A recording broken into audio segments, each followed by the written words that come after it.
in the Constitution as a form of punishment. So the idea that, you can say no as a state constitution, like override the Constitution, we'll see what happens. I'm from Louisiana. They ran ads and made it complicated for voters. I know a ton of people who wanted to ban slavery but didn't understand how to vote on it because the right vote was no. That sometimes actually works, for the record.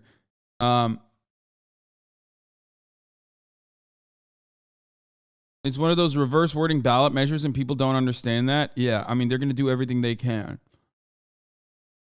Well, aren't states allowed to impose their own restrictions? It's not like the Constitution gives an unabridged authority to enslave. Bro, Megaphonics, do you live in the United States of America? Since when has that stopped people from doing whatever the fuck they want to do? Brother, come on. Of course. That's why I'm saying it.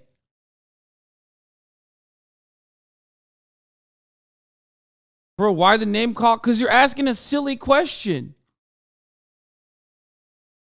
We are in America. You've been in this fucking community for how long? You literally watch Republicans go, states' rights when it comes to maintaining slavery, no states' rights when it comes to abolishing slavery, or, things like that all the time. Look at the way they operated around abortion. They don't give a shit.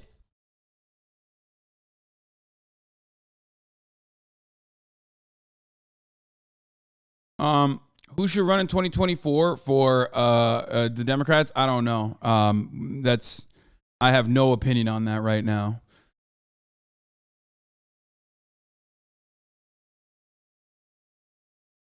Okay.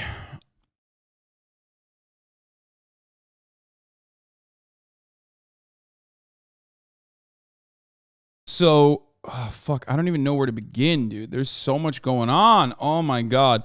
Okay, let's get started with this, okay? There's a runoff. It's runoff time. Elections are not over. In December, there is going to be a runoff, okay? There's going to be a runoff. Reverend Warnock defeated Herschel Walker, but unfortunately, he was still 23,180 votes short of reaching 50%, which is why there is going to be a runoff in Georgia. Vast majority of mail-in votes have been counted. There's no plausible way for Warnock to pick up enough to win without a runoff. 4 more weeks. Now, that's a little concerning. It's a little sad. I wish Raphael Warnock defeated him outright. But ultimately, it didn't help. It didn't work. Yes, I called the Secretary of State of Georgia last night, and I said, listen, we need 23,180 votes plus 1. We got to find these votes in a perfect phone call, folks. I called them up. I said, where are these votes? We need to find them. We need to find these votes. Perfect phone call. It was perfect, believe me.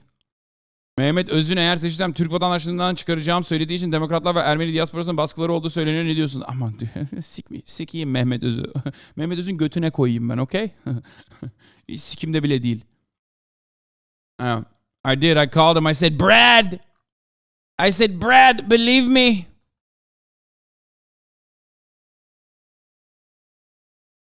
Mehmet Öz köpeğin önde gideni. Tamam mı? Konservatif köpek. All right. Türkiye'de CHP, Amerika'da konservatif. Böyle olay olur mu lan? Türkiye'de CHP'li Mehmet Öz, Amerika'ya geldiği zaman Donald Trump'ı seviyoruz diyor. Böyle şey olur mu? Saçmalık.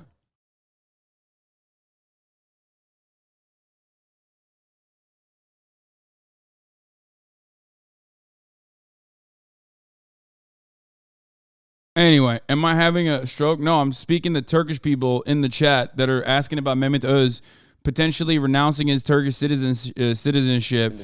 The guy asked, a Turkish dude in the chat asked, do you think Mehmet Öz denounced his Turkish citizenship specifically because of the Armenian diaspora, pushing him to do so? And I said, fuck Mehmet Öz in the ass. I don't give a fuck about him. He's a dog. And I also said that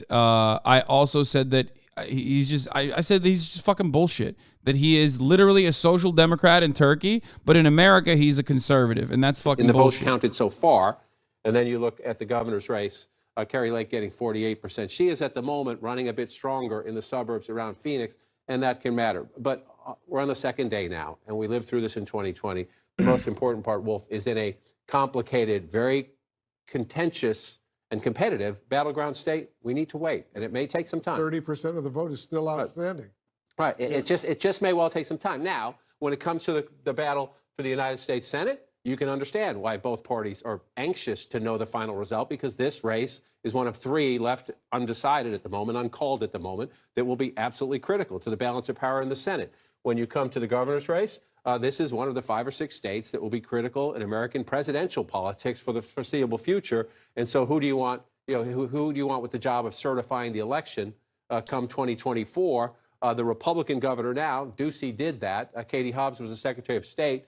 Kari Lake has a very different view. So both of these races incredibly consequential, but it's just math. We have to finish. As we say, the stakes right now are enormous, enormous indeed. Coming up, we'll check in on the races in New York, where the Democratic... What does a runoff mean? A runoff means there's going to be a second election. It's that simple. There is going to be another election in Georgia in December between the two candidates. Okay? Now, I'll tell you some stuff here, okay? So last night, here is larger analysis. Let's pull ourselves back. Instead of talking about individual races for a second, let's talk about what happened yesterday. Going into yesterday, the polls showed big wins, big dubs for the Republicans all around. Republicans were looking at picking up 60 fucking House seats. 60, okay? I don't know how many they've picked up so far, but I think they're like desperate for a potentially 1 to like 7 seat majority in the House of Representatives. Okay? They were looking for a red tsunami. They've gotten it's just, they're cooked. Okay? They genuinely and drastically underperformed in the House, with some exceptions. They've gained 3 so far. It's a red puddle. It's a red droplet, okay? It's definitely not the fucking red wave that they thought that they were going to get. Now, they did actually make some interesting moves. Obviously, like New York went more red than expectations, or more red when adjusted to past performance. Even though New York still ended up being largely Democratic, there were a couple seats, including a top Democrat in New York losing his seat to a Republican. Okay? This is not real. It's producitons, man.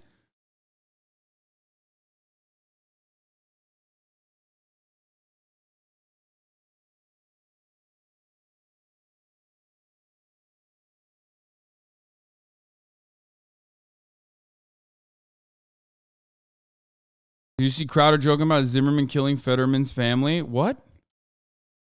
No. You want to know why I didn't see that? You want to know why I didn't see Crowder joking about that? Because nobody watched Steven Crowder last night. People fucking dumbasses came into my stream to be like, dude, Steven Crowder is owning you right now. He has 280,000 viewers. And I was like, where? Because I looked up his channel. I don't think he can go live on YouTube because he's gotten multiple strikes. It was on fucking Rumble. That's not real, dog. Those aren't real views. What are you, fucking crazy? What are you, out of your fucking mind? Yeah, having 300K views on Rumble is literally max 20K.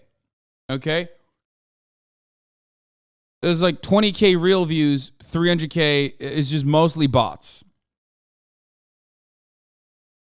It's all fucking, there aren't 300,000 active users on the platform, and y'all think he actually had that number. You're crazy. Anyway, no one knows what the fuck Rumble is. No, conservatives know, but like, it doesn't matter. So that was bullshit. The reason why I'm bringing that up is because your boy, actually, this broadcast, I think, was the number one in online view counts. I think other than like NBC, which at a couple moments passed me. But overall, throughout the entire day and the night, This was the #1 online election coverage, which is pretty crazy to think about.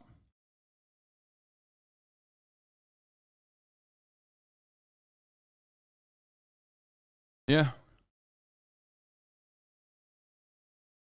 Even got 400K on YouTube in 2020. Yeah, that doesn't matter, baby, because we're not in 2020. It's 2022. Yeah.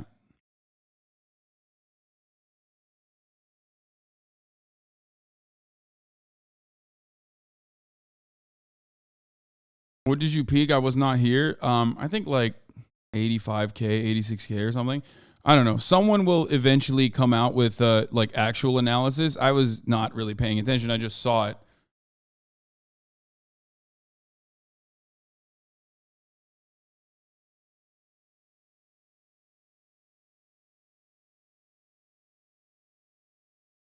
Anyway.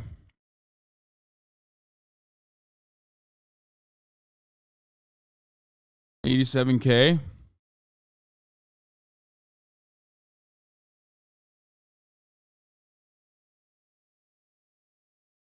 Regardless. Let's get back to the larger snapshot of what happened. You peaked at 86,000, 86.8K. Okay, good. I had no idea. It doesn't matter. Okay, so let's look at the larger snapshot for a second. So there was this big red wave, this big burly red wave that was slated to happen, but it didn't happen.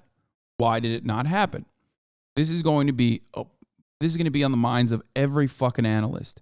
Okay, rushing to make it seem like they had totally different and completely objective opinions on their analysis and the way they foresaw this election going out, and it's all going to be full of lies. Okay? Even I got some shit wrong, as I've said. Even I got some shit wrong because, ultimately I only have the polling data to rely on when making some analysis here.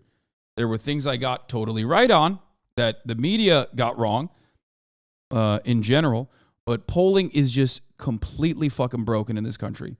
It's just completely fucking broken. Okay? You had a hard time polling actual numbers of right-wingers leading up to 2020, and now you have an incredibly fucking hard time polling under 30 populations. Before the next election, you might want to find a better way to poll anyone under the age of 30 since they would rather pick up a pinless grenade than a call from an unknown number. It is crazy.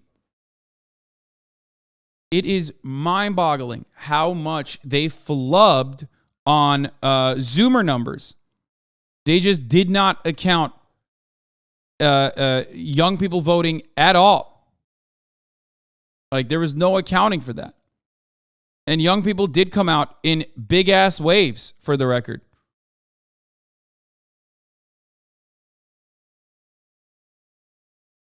It's true. Here, I'll show you one of the things that I want to show you here. Here it is.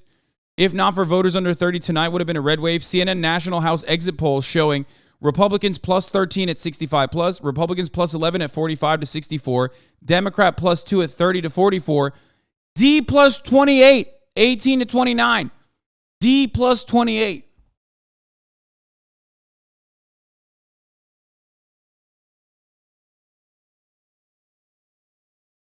There were motherfuckers, this is anecdotal, but there were motherfuckers in Ann Arbor. Yeah, look at this. In Ann Arbor at University of Michigan, there were 6 hours where kids waited. And students were voting at like 2 a.m. all around the country.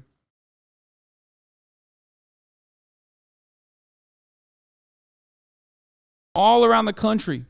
Zoomers were fucking coming out in a big way. Part of that was abortion. Part of that was the student loan debt relief. That's what I would ask.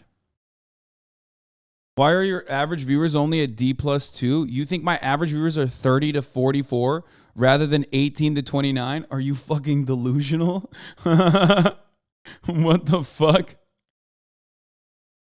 My man said My man said my viewer base is 30 or starts at 30 and it goes up to 44. Any numbers on Zoomer versus millennial turnout? Was millennial turnout low as usual? Now, this distribution is normal. The D+2, D+28, that is normal. What we need more data on is how many more signups and how many more voters from the Zoomer bracket actually came through and genuinely fucking voted. Once Democrats lose, which city will have riots first? Good thing this didn't happen. Would have been terrible to have riots all around the country. No, the only reason Dems are doing better is because we all voted 900 times each. Duh.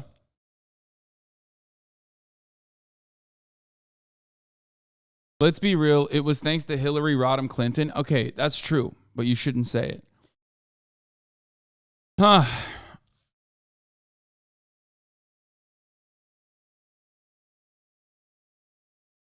It's too early to tell exactly what the perfect sauce was, but there are things that we do know. Okay? In a lot of these places, even in places like Los Angeles, you have fucking local races where dudes who were running expressly on an anti-police campaign blowing out the incumbent, like Kenneth. This is a great example of this. You had people who were known reformers, like John Fetterman, who had talked about like how unjustifiable the criminal justice system is in this country, winning over Dr. Oz. Now, obviously, there's also personal charisma and the amount of time and dedication that these candidates put into their races and into the states or localities that they're running in that plays a role in their victory. And I think that probably is the reason why Democrats lose or make races competitive for no fucking reason when you consider some of these like otherwise blue districts where Democrats had competitive races or even fucking lost. Okay? If you're hyper focusing on the National Democratic Party because you think you're in a comfortable district, well, it turns out it's not so comfortable. Okay? Turns out it's not a very comfortable situation. But guess what? It wasn't comfortable for Boebert either. One of perhaps the greatest fucking failures for the media was this. Boebert is clearly favored to win Colorado's 3rd district. The deluxe version of our model simulates election 40,000 times. 97 out of 40,000 times. 538 said Boebert was winning. 3 in 100. Right now, Adam Frisch is still slated to win. Now, people are still stating that it's not going to happen.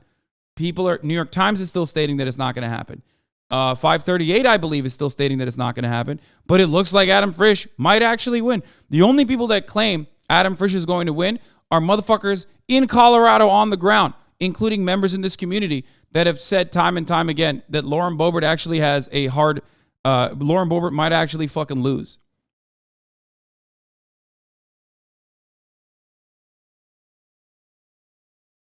Okay?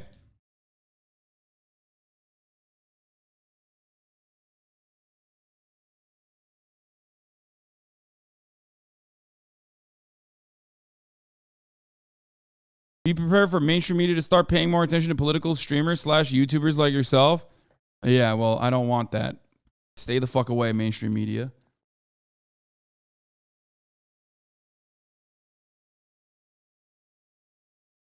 Oh, this is a take as old as time itself from Kyle. It's one of my favorite takes, okay? What does it say about the democracy that voters in the reddest states will consistently vote for progressive policy directly, but vote for the candidates that undermine those policies at every turn? I am reminded of my favorite Alex Perrine tweet on the subject. I've talked about this so many times. It's fascinating. No. You can just easily say voters are dumb. And that's true. Voters are fucking stupid. But remember, they're not so stupid that they're, not voting for a $15 minimum wage increase in Arkansas and shit, or Nebraska. Sorry. Okay? They're still voting for it. which implies that they fucking despise the Democratic Party. The Democratic Party is fucking awful. These motherfuckers love voting for progressive policy as long as it's not completely attached to a face within the Democratic Party. They hate the Democratic Party. They love progressive policies. Maybe the Democratic Party should do better and actually push for progressive policies. Not just claim that they're going to push for progressive policies and not end up pushing for it, but literally push for progressive policies. Okay? And actually follow through like they did with the student loan debt relief. Big dub for the Democratic Party there. That's an unforgettable dub. Okay? They didn't message around enough. They didn't message enough around it, but people still knew on the ground. People knew. People don't forget. When you put 10 grand back in their pockets, when you put 20 grand back in their pockets, they're not going to fucking forget that. Okay?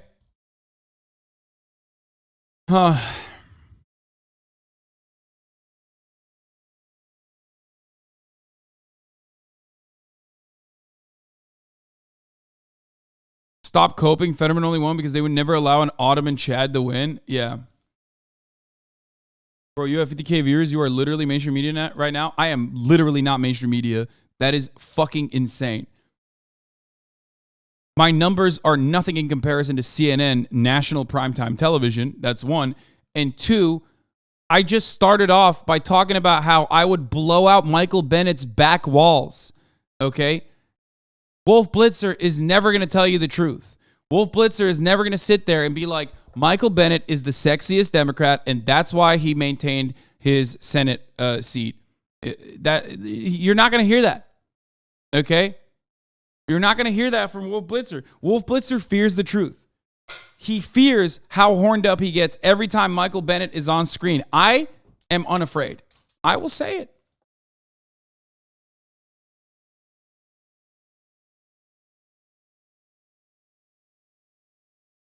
When you lost power, you went instantly from 74K to 34K. Yeah, that's just that's just how Twitch works.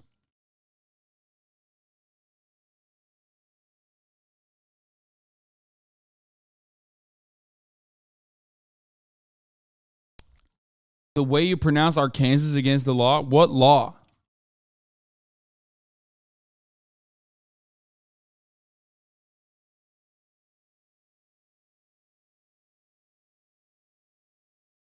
It's not the Democrats' fault. Fox News takes worse poll issues and then use them to define the Democratic Party as caring more about transgender, CRT, and abortion to their stupid viewers. Yeah, but the Democratic Party is dumb for not looking at that and going, nobody gives a fuck. You're crazy if you think that like we're transing your children in schools. You're hurting economically right now. We need to fix that, and Republicans are the biggest hurdle to fix that. Even though that would be kind of a lie because Democrats themselves are a hurdle internally in fixing some of those issues, of course. Okay? But like,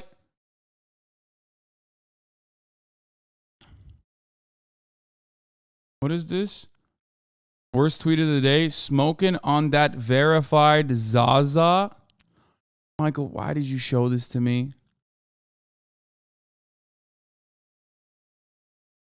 We're having such a good time.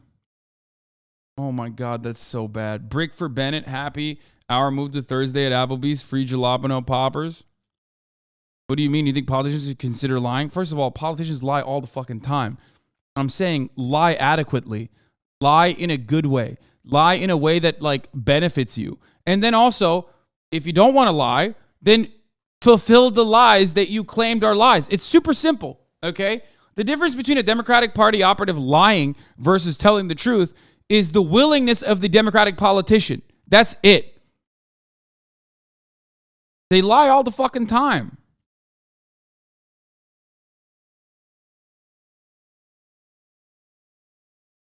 I just wish they would, you know, I wish they would lie in an adequate way and then also follow up on those lies by actually committing to those lies, and all of a sudden it's not a lie, it's the truth. Probably should say, the Democrats probably should say, you know what? We put too much emphasis on abortion and the threat to democracy and not enough emphasis on kitchen table stuff. Abortion and democracy were the two of the biggest issues with voters. The Democrats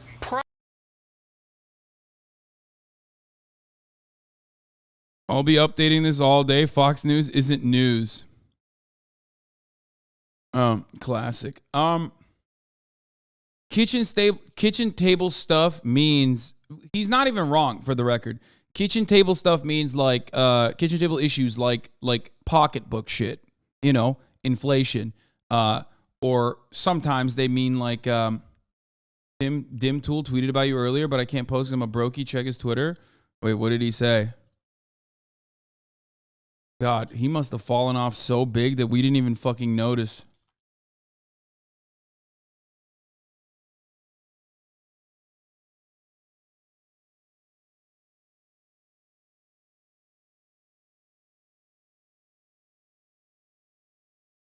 I don't see it.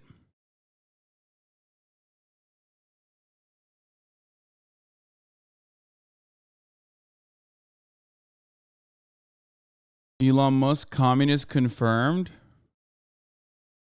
What? Ben Shapiro? Hasanabi. Yeah, that's true. Yeah. Glad I'm not the only one under 40s. Don't have kitchen tables anymore. Biggest stream last night means you might be responsible for the red drip. First of all, I was not the biggest stream that was not my biggest stream, at least.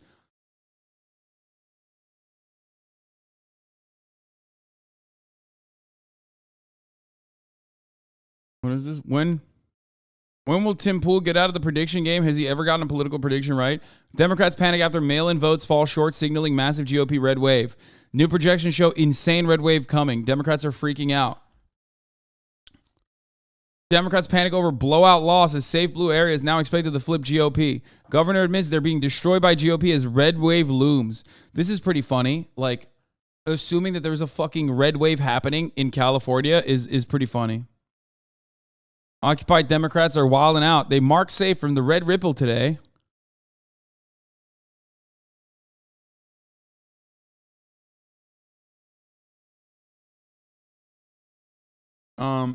David Frum with some killer analysis.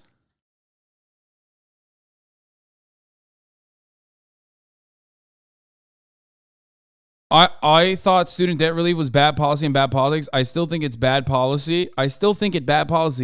But looking at the youth vote surge, hard to deny its political impact. And it helped. And if it helps save the country from Trumpism, the positives more than pay for the negatives. What negatives, dude?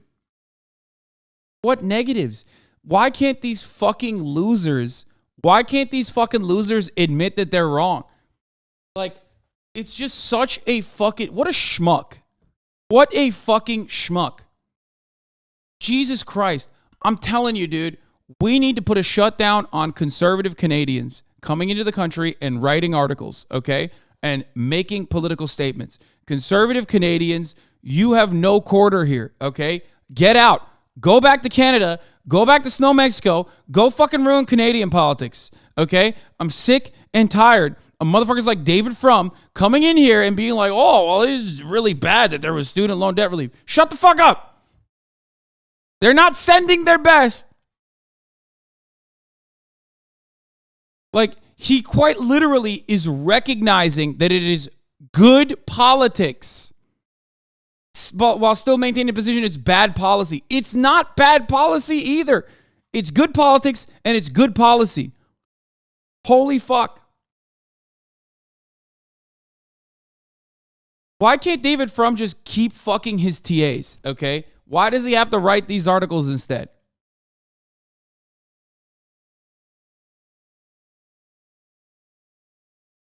Loves to insult his fans. Hasanabi loves to insult his fans, bro. This is why I watch. No, I'm talking about conservative Canadians. Conservative Canadians want to be Americans so bad. Just have fun. You're in the NA continent and you have European social safety nets to a certain degree. Just, why can't you enjoy that? Why can't you enjoy your little fucking carve out of Europe and America? Instead, you got to be like, I want to be American America. It's so lame.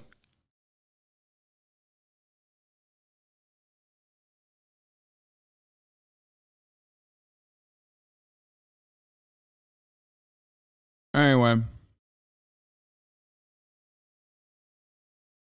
Michigan did congratulate us. All 3 props passed, especially good prop 3. Gretchen got reelected. Dems filled both chambers of the legislature first time in 40 years. Yeah, Michigan did well. Please, may the Democrats learn something today, please. No, they're never going to learn anything good. They're only going to learn the wrong shit. They're not going to learn the good shit and the right shit.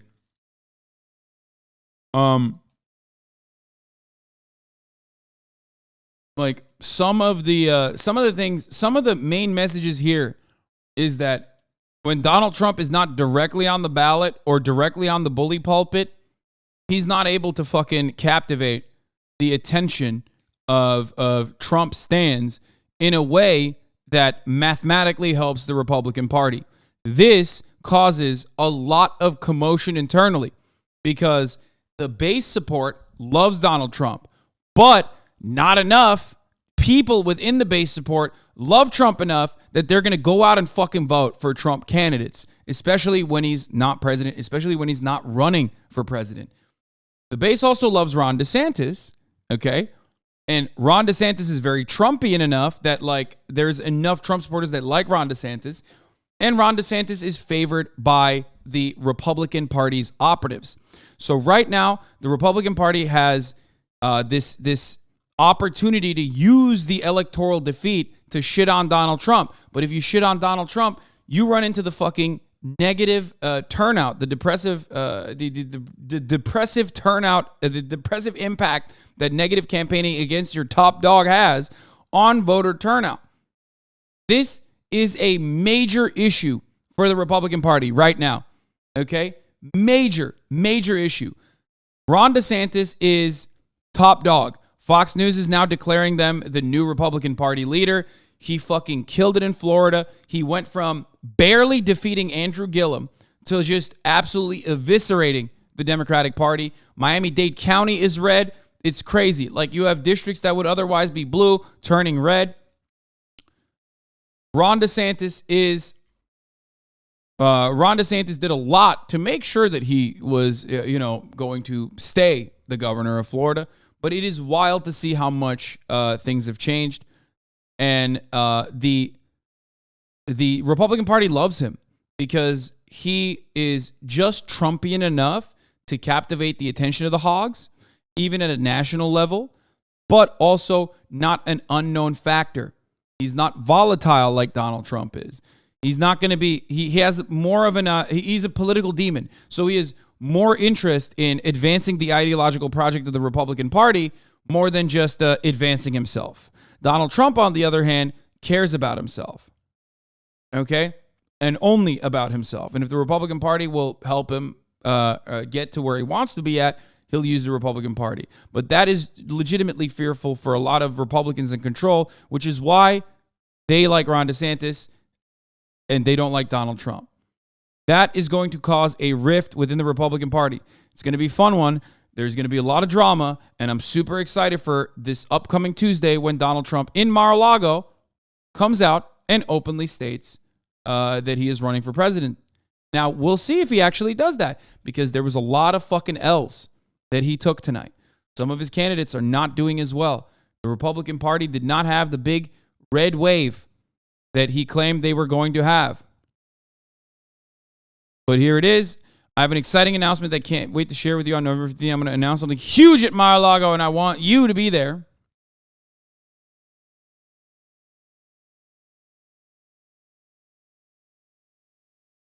And even Ben doesn't like it. Like, Ben doesn't like Donald Trump running right now. I'll tell you. That's why you see so many Republican Party operatives on mainstream media talk shit about Donald Trump and claim that, like, Mike Pence would be a reasonable candidate and shit like that, because they're desperately scrounging to find someone as an alternative to Donald Trump, and they think they found it in Ron DeSantis. Now, Ron DeSantis is a Trump clone. Ron DeSantis is always going to be the second best Donald Trump. Donald Trump is the number one best Donald Trump. Okay?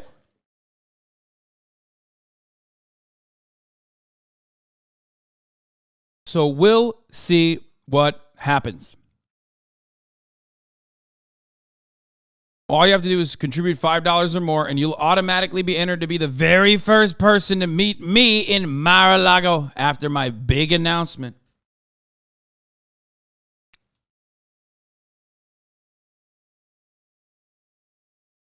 DeSantis is the competent Trump, though. Yes, I am fearful of Ron DeSantis more than I am fearful of Donald Trump. Donald Trump has volatility, which can rock the boat. And, like during COVID, it was fucking terrifying. But look at what a competent DeSantis did during COVID. Ron DeSantis is competent, which means he won't rock the boat, but that also means he will be more successful in implementing the Republican Party's desires. Okay? And for a longer time. And the media will not cover him in the same way that they covered Donald Trump because they're fucking stupid. They look at shapes and colors as much as your brain-broken grandparents do. Okay? They care about civility. Ron DeSantis can be civil while simultaneously saying awful, doing awful shit. That's why Ron DeSantis is more dangerous than Donald Trump. I've said this before. People are always surprised when I say it, but it's because Ron DeSantis will be able to, amplify the sassy bitchness of Donald Trump to a certain degree, but not so much that he is undermining the ideological prospect or the ideological project of the Republican Party. Dems are the normie party. GOP tried to flip that by associating them with crime and immigrants and gender sickos, but the stridency of their case made them look kind of crazy to the people who are saturated by media but not over-torqued by media, aka normies. This is problematic for people who are obsessed with defining themselves in countercultural opposition to the normie mainstream, but on behalf of some sort of imagined heartland normal American. But Democrats are still doomed in the long run because everyone is getting less normal by the day. That's the best take. Florida is officially the least normal state. Yeah. I think this is a relatively fair assessment, especially the Democrats are doomed because we're getting less normal by the day part. So when he says like immigrants, crime, immigrants, and gender sickos, what Matt Christman is saying, no, I don't think that assessment is dumb. No, he's right. A lot of Americans are tuned out of politics. So when you're fucking seeing the guy who is the carnival barker in your neighborhood, the most annoying guy in your neighborhood, be the fucking modern face of media in the Republican Party, then at a certain point you're going to be like, maybe Democrats aren't fucking, crime-loving gender sickos in the way that these guys are presenting it. Because a lot of normal people look to that and go, okay, you're kind of gross, dude. Chill the fuck out. I was fearful that more of the country had become the demon hunter, I'm Tenjiro ass, parent-teachers conference visiting psychos. I was wrong on that, okay? There's still plenty of normal people who look at that and go, no, you're fucking crazy, so I don't like that. There's a flip side to the op-ed truism. Normal people don't want to hear about the woke shit all the time, and it's normal people don't want to hear about how you've declared war on wokeism all the time. Yeah. Like, it got to a point under the Obama administration, the like woke culture war shit was prescient, okay? It was a successful way to get normies to go, you know what? You're right. This cancel culture shit's out of control. All these like, gay, gender non-binary college freshmen are, trying to cancel Applebee's. And I kind of don't like that. It's annoying me. Okay. But it's been 8 fucking years. And especially under Donald Trump's administration, one thing that I constantly mention to a lot of Republicans, and this probably changed a lot of your minds if you were a Republican back then, was that, look, Donald Trump is president, and the supposed like non-binary college freshmen have done nothing. Your life still sucks. And a lot of people probably recognize that when they were like, I wanted my anger. I was feeling the oppressive grip of capitalism ruin every aspect of my life. And Republicans were communicating my anger back and shifting that anger and directing it towards these red herrings like trans people, like immigration, like crime or whatever, right? But it turns out shit still sucks even though Donald Trump is president. So owning the libs was like cool for a little bit, but you used it too much. You relied on it too much. It became a crutch. So now people are just like, bro, shut the fuck up, please.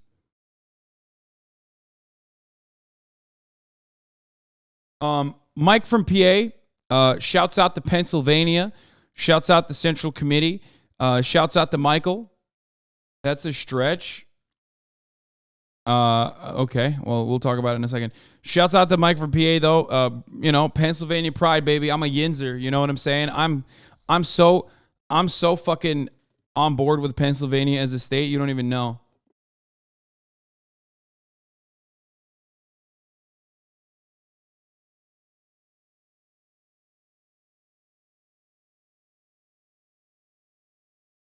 So much better than Ohio. It's not even funny.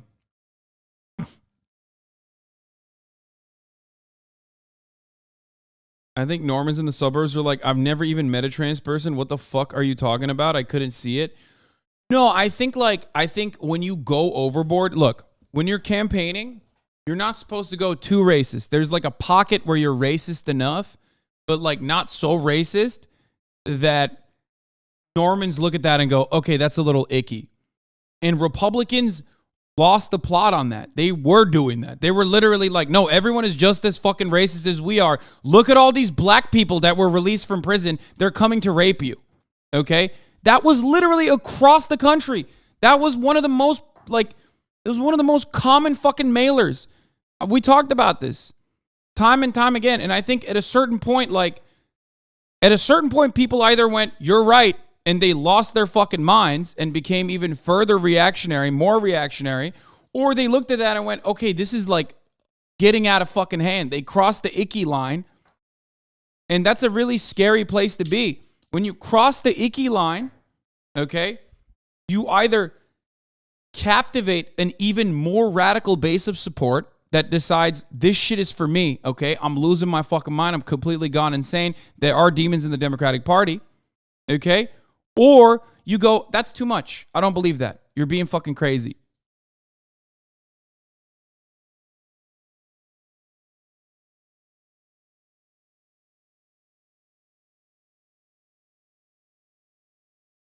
I think they dunked on trans people too much. Most people don't know trans people. They've never met a trans person. If 40% of your coverage is about how trans people are fucking running during swim meets or whatever, trans people want to attend swim meets, then all of a sudden, if you're fucking thinking about inflation, if you're thinking about how the cost of living is really high, you're like, I don't give a fuck about this.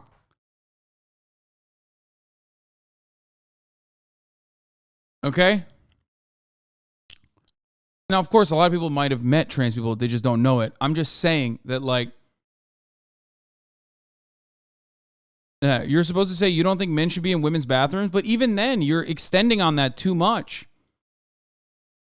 Not you agree we should blow up children's hospitals. Yeah, but even then, the obsessive hatred that is being promoted by people who look like the craziest person at the fucking subway station is not going to be a good national campaign unless the entire voter base is also just as crazy. And this is one of my biggest fears about the Pied Piper strategy. Every time you promote these fucking freaks, you're creating a larger base of support for them. You're normalizing them, you're legitimizing those freaks, and you are making more demon hunters out of the rest of the country who otherwise would not be that way. Okay?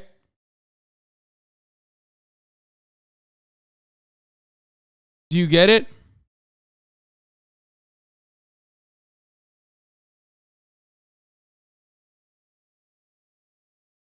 Do you understand?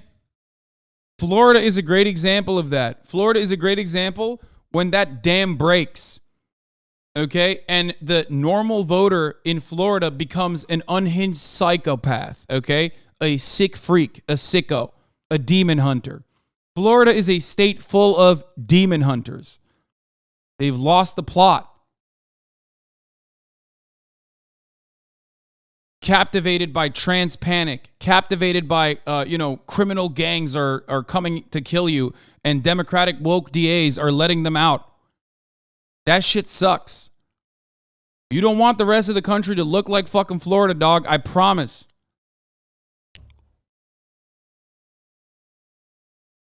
The reason that slavery amendment is going to fail in Oregon is because it banned prisoner labor or community service punishment and was just overall rush legislation. Yeah, we'll talk about that in a little bit.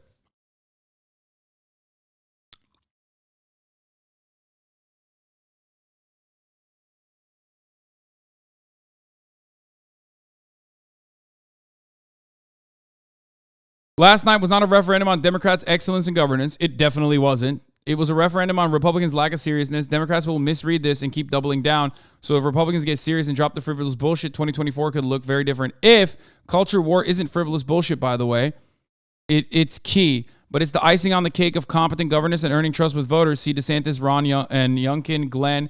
Icing on the bag of a weird ain't going to win you elections.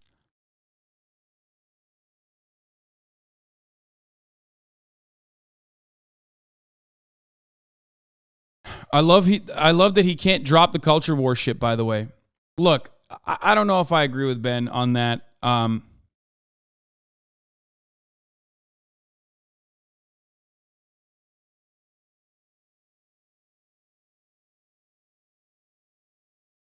So much of CNN's programming right now, this was last night. Yes. So much of CNN's programming right now is showing viewers numbers and then telling them the numbers are meaningless or misleading. You can't draw any conclusions with 1% of vote counted. Nonetheless, let's look at key races with 1% of the vote. I mean, that is what they did last night. That's what I did last night, too. Because the culture war shit is how he makes 99% of his money. No, the culture war shit is all they have. If the Republican Party didn't run on culture war shit, okay, then they have nothing. What are they going to run on? Tort reform like the fucking 90s? Imagine Republicans running on tort reform and like privatizing every aspect. They would be like the fucking Tories. Oh yeah. Hey guys, welcome to the Republican Party. You're a fucking fourth generation dead broke coal miner fail son. Your father and your grandfather lost their fucking jobs. You have no prospects. And we're running on making sure that they don't even have Social Security anymore. Good luck. No, you got to captivate those motherfuckers. You got to catch them. You got to tell them that, like, they're transing your children. And crime is coming. Black people are going to come and flood your Appalachian neighborhood, your trailer park. But, and this is a big but, there is a bottleneck, or there's a threshold that you can't go beyond. Okay? And Republicans clearly went beyond that. Not in West Virginia, of course, but a lot of the suburban, oftentimes like better educated white voters looked at all this demon panic shit and were like, you know what? Maybe it's a little too much. It seems like they said, no, it's too much.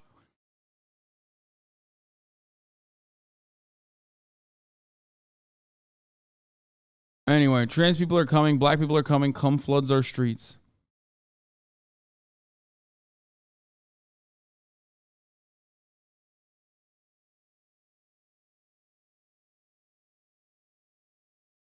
Anyway, weed legal in Missouri now. Who would have thought?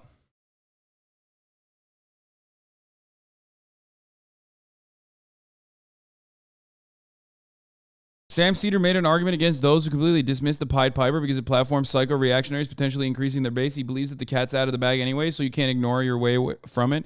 Yeah, but those psychos aren't going to fucking win by normal metrics.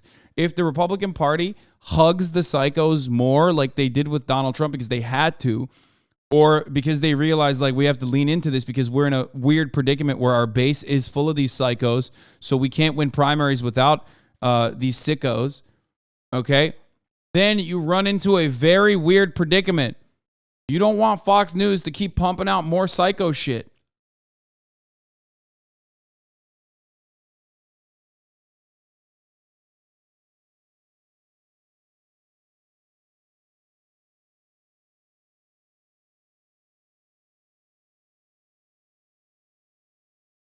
Anyway, Have you talked about New York's shift towards the right? Yeah.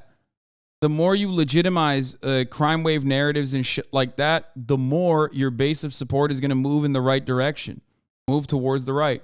That's it. That's what I think happened in New York. People that did their fucking community organizing, people that actually rode for their communities like AOC were not even contested. You know, there was no fucking fear.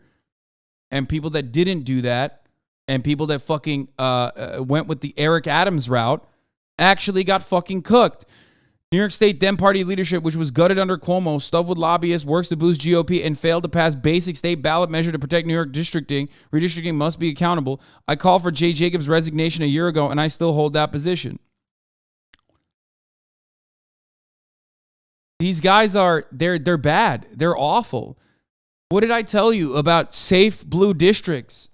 California could look like this soon if it wasn't for so many progressives running on local positions and shit. California, luckily, is not as bad, but it's still pretty fucking bad. California Democratic politics and New York Democratic politics are very similar to one another. New York definitely, though, is way more open-minded to like hyper right-wing narratives.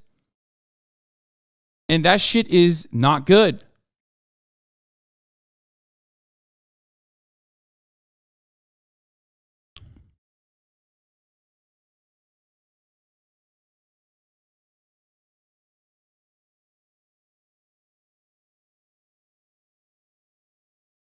Anyway, in PA, Fetterman was a known criminal justice reformer who wants to legalize weed and shrooms and did a ton of pardons. As lieutenant governor, he outperformed Biden by 8% all over the state. Exactly. That's exactly what I was talking about. Yeah, I mentioned that earlier. It's crazy. Obviously, don't compare apples to oranges, but like, come on. At a certain point, you got to have a national outlook. Pennsylvania is not supposed to be the safe fucking blue haven, right?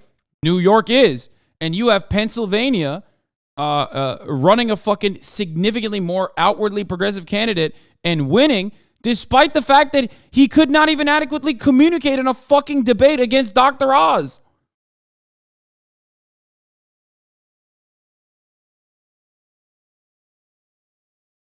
Dr. Oz, a Muslim Turk, which is a scary foreigner. Nah, man, they don't give a shit about that. Meg Ergale, thank you for the 25. Get the subs. No. The fucking anti-Islam shit only works for like Ilhan Omar because she wears a hijab and is pro-Palestine. It's not gonna work for Dr. Oz. He's white as fuck. He's a New Jersey television billionaire, brother. At a certain point, you have to recognize like there is no, he's a white man. Okay. No one ever even considered him to be Muslim.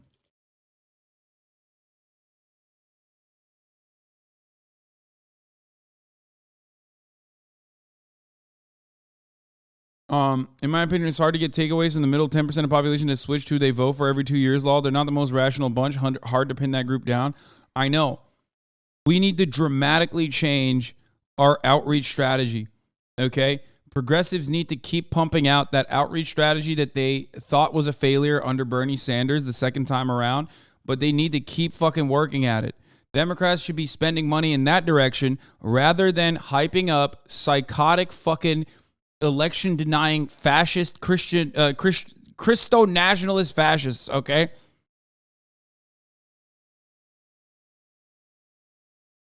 It's nuts. They're Christian nationalist fascists, whatever. I was trying to make it cute.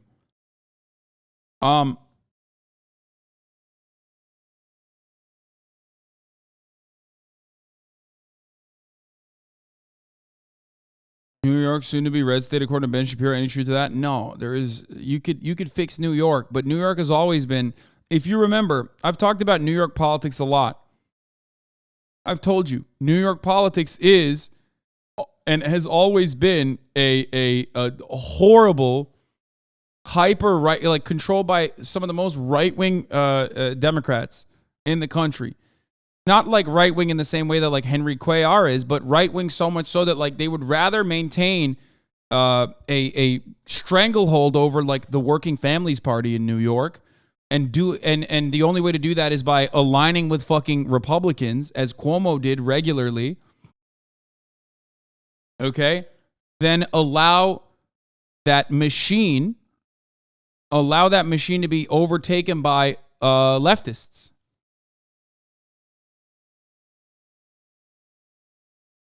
Let's take a look at some MAGA copium, though. I got a question for you. Charlie may want to avoid the finger pointing right now, but I kind of don't. And I think that it's time for people to accept the reality of the civil war inside of the Republican Party.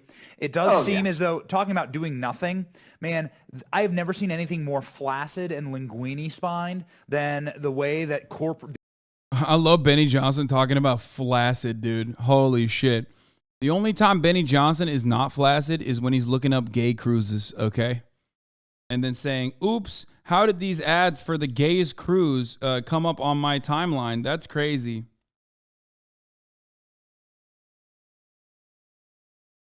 True. It's true. Long Island is also full of rich white racists with the highest paid police force in the U.S., obviously super Republican leaning. Yeah.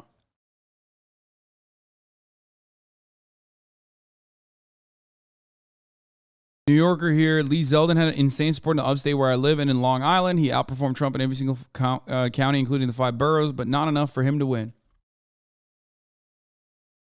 Listen. The corporate GOP approach to this very winnable election. Now, I think there's a lot of synthesis to be done, but you touched on McCarthy. I thought it was wild the way they rolled out this plan for America. I saw nothing about it. Nothing. I am obsessed with following the news. I got an entire team of young kids, 20 years old. Oh my God, that's sus, bro. He said, I got an entire team of young kids. Yo, yikes, Benny. Chill, brother. What the fuck? Hey, yo, dude, what the fuck? Okay, Benny, calm down, brother. Calm down, bro. Calm down with your young kids. What the fuck? All they do is look at clips online. Never once did I get a clip about Kevin McCarthy going based, going flamethrower, Kevin McCarthy rip-roaring. Never once. Yeah, that's why. Yeah, they didn't. Kevin McCarthy never memed. That's why they lost. That I love that. The big brains. You want to know? You want to know why Benny Johnson is not on Fox News and on the Charlie Kirk show instead? Because that's his analysis. Okay? Because he's a fucking idiot. That's why his show gets like 5 views on some forgotten platform. That's hilarious, dude. Nancy was constantly going viral. What do you mean? Yeah. That's why Nancy Pelosi is popping, because she goes viral with the laser eyes memes. To be honest, Gen Z came out for Fetterman because he knew how to utilize TikTok. Not the only reason, though. Meg Ergale, thank you for the 10 gifted subs again after the 25 gifted subs, allowing 35 people to no longer see the top of the hour ad break, which is coming right now. It's 35 motherfuckers. That's one way to avoid. One way to avoid the ads at the top of the hour. Another way is by subscribing for $5 or for free with a Twitch Prime.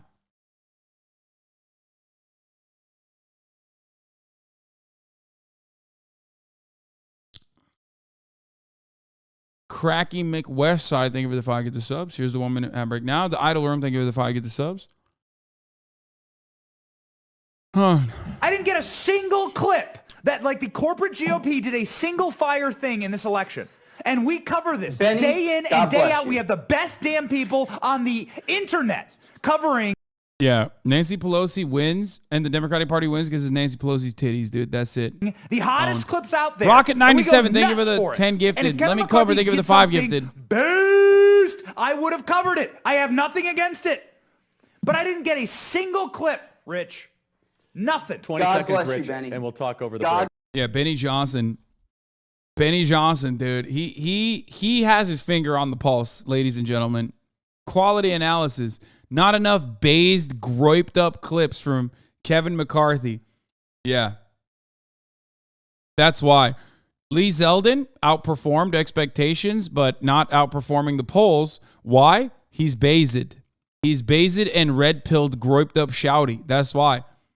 Totally. God bless you.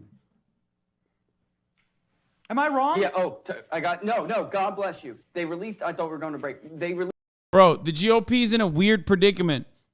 Okay, the brainwashing is not enough to captivate white suburban voters. Okay, you went too far, and that's unfortunately the only weapon you have, because God forbid, you're not going to fucking run on, like I said, tort reform, and you're not going to run on, cutting Social Security spending. You're not going to run on cutting benefits. That's a psychotic way to run. If you ran on that, you'd be a fucking Democrat. Let's be real. Only Democrats are dumb enough to fucking run on stupid shit like that. Okay? Well, they don't even run on it, but they end up legislating that way regardless. Okay? You're not doing that. You have to hit you have to hit the fucking high notes. And the high notes are, unfortunately, a little too high.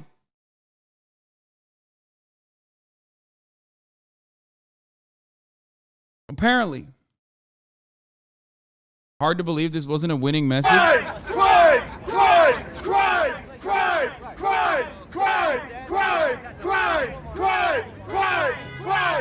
Rocket 97, thank you for the 10 gifted. Also, Lemmy Cobra, thank you for the 5 gifted.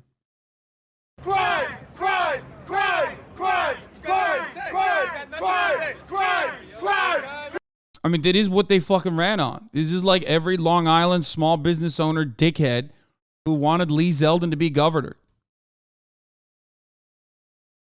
No red wave means less content for you? Brother, I'm fine with that. You're crazy. If you think that America is not a fucking, is not a cesspool, if you think America is not going to always have a steady flow of content for me to make fun of, you're out of your fucking mind, okay? Remember, you guys said that in 2016. You said that in 2020. You said that when Bernie lost. You said there was not going to be anything. Every election cycle happens, and there's motherfuckers in here being like, dog, you're done. You're done after this election cycle. You know what I mean? Young 5G, thank you for the 10 gift subs. Human Body Pillow, thank you for the 5 gift subs. Emily Geitson 19, thank you for the 5 gift subs.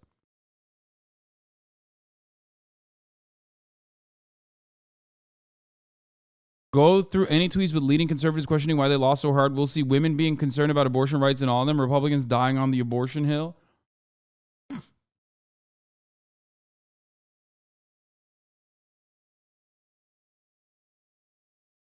Cream Pie King, thank you for the 5 gift subs. Old baseball. What is this?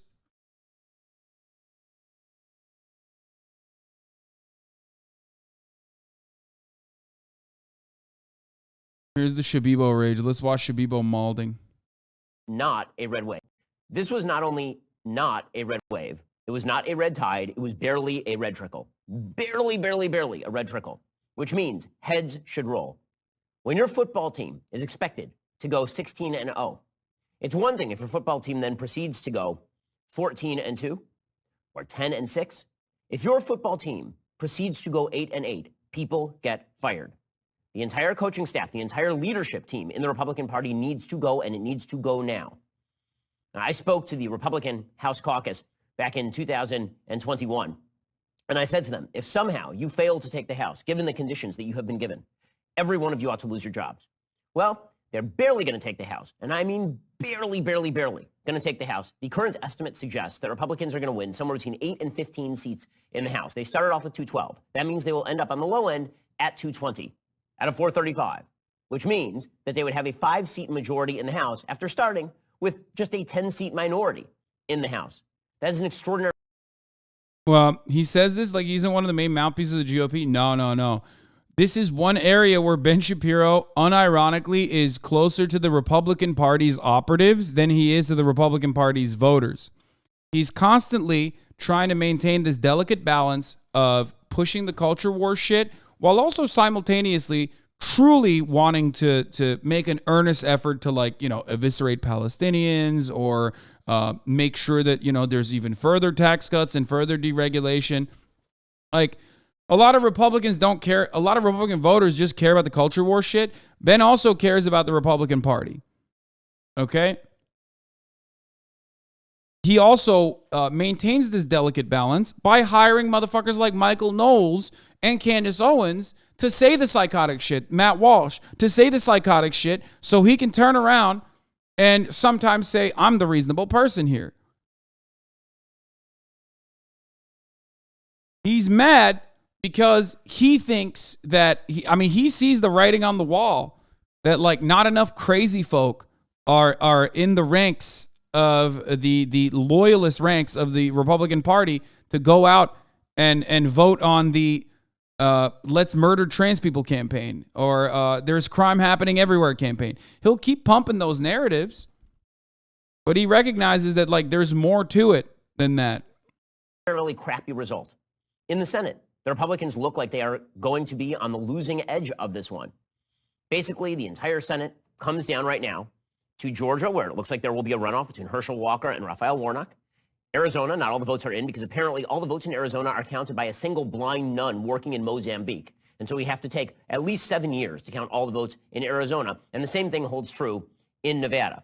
If you have to ballpark the outcome. Yeah, dude, Western states are so bad at vote counting, though. It's true. The further west you go, the dumber the counting process gets, especially Southwest.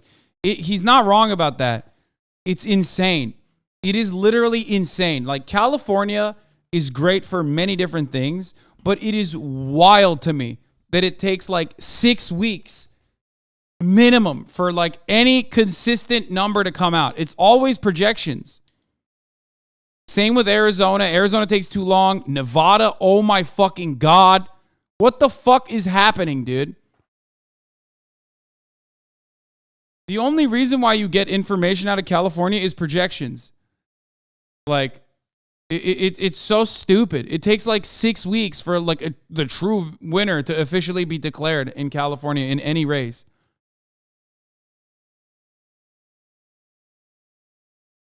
Comes of those races right now. What you would figure is that Republicans, in order to gain control of the Senate, would need to That's not how you say Nevada? Crazy. take 2 out Learn how to fucking count in Nevada, and then I'll say it right. of those 3. Republicans, I think, may still take Nevada. It looks as though they're going to lose Arizona. And that runoff with Herschel, we're going to get another Senate runoff in Georgia, this time featuring the extraordinarily flawed candidacy of Herschel Walker against Raphael Warnock in an off-year election where Brian Kemp is not on the ballot to drag Herschel Walker up ballot. These are crap results, guys. These are. Yeah, it's not good. He's right about that. You don't have Brian Kemp pumping Herschel Walker now. Brian Kemp is no longer on the fucking ballot. So if it's a 1v1 between Walker and Warnock, Warnock looks way better than Walker. This is the correct assessment. There's going to be national attention on Herschel Walker. Let's be real. Walker, not exactly the best candidate under the microscope, okay? That's all I'm saying. The more attention is directed towards fucking Herschel Walker, the less his chances, the worse his chances are. Bad results. I'm not going to sugarcoat stuff. I'm not going to pretend that this is a wonderful evening for Republicans or even that. Like you can't have more the I'm police actually moments from Herschel Walker and expect him to win. You know what I mean? The more he's under the microscope, the more he has to talk on camera, the more he has to like maintain positions, the more he's going to say psychotic shit like I'm actually a cop, I killed people for fun, like but then Jesus Christ saved me. Like these are things he has said on the campaign run. Like he said these things. Bro, stop. Stop this, please. Stop making these jokes.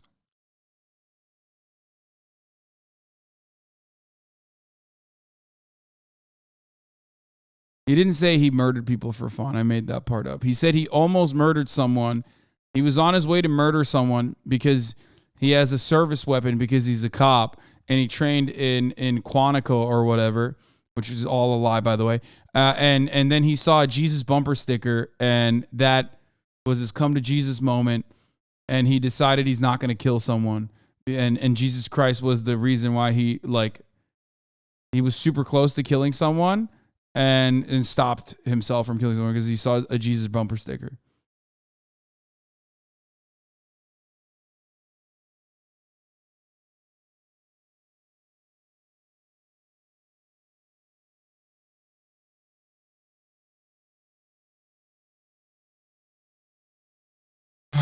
It's astonishing how wrong so many of the predictions of the red wave tsunami were. I, for one, am fed up with pundits and the commentators giving things so wrong and then just moving on. Here's a thread reminder of some of the worst midterm predictions. Okay, these are all Republicans, though. Mehdi never takes the heads of his co-workers at MSNBC. New York Times conservative columnist David Brooks suggested we're probably looking at a red wave election and a piece headline, Why Republicans Are Surging. According to longtime observer of the Washington Scene, Newsweek's Peter Roth, a red wave is coming. The only question is how high it will be. There was the New York Post Michael Goodwin who bigged up Lee Zeldin's chances under the headline, New York red wave is coming ashore. How the impending red wave could become a tsunami. Oh, and last but not least, I know he's not a journalist or commentator, but how can he ignore this from Ted Cruz? Midterms, Cruz predicts not just a red wave, but a red tsunami for Republicans on Election Day. Elevator doors opening. The red wave that's coming is going to be like the elevator doors opening up in The Shining. That's what I think. I think people are just like, what the fuck are you saying? They're making Republicans. I think maybe part of the problem here, I can't believe I'm going to say this, maybe part of the problem is the echo chambers that a lot of these people are in that ends up making people legitimately think that their positions are more popular. It is the Arizona Republican nightmare, right? When you are surrounded by people who are incredibly conservative, you maintain the position that like the entire state is conservative. Of course they're conservative. My cousin is conservative. My father-in-law is conservative. Everyone I know is conservative. So like there can't be a bunch of fucking people. There can't be a bunch of people in Maricopa County that are like voting for the Democratic ticket down ballot, right? So then you lose your mind slowly. But there's an overemphasis on you know, you're constantly leaning into that echo chamber, and it leads you into thinking that like the country is more conservative than it actually is. The reason why we also thought that is because mainstream media narratives are super fucking right wing. Mainstream media is also right wing. Okay? That's the problem. You're married? No, man, not me. I'm giving you an example. I don't live in Arizona either, you fucking idiot. I don't have a cousin that's conservative. My cousin is in Turkey. Shut up.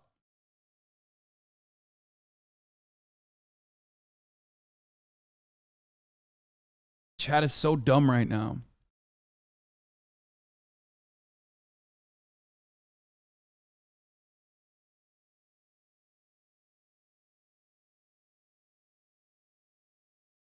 Don't know how they're doing it. I had a family member who's a boomer and a diehard liberal, and they told me when I was home this summer that they would vote for DeSantis. And Felix Biederman at Chapo called this months ago.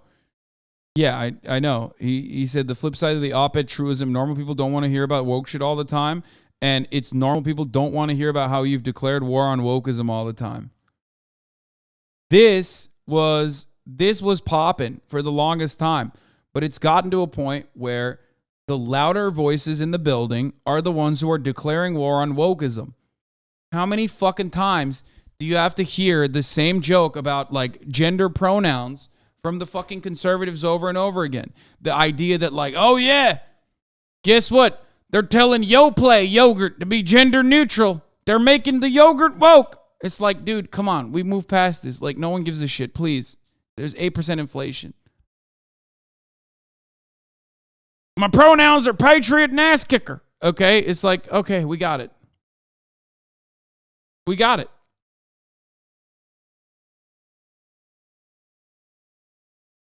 But the thing is, like, because the media hyper focuses on that shit, overall, even I thought more people were insane in the country. Okay?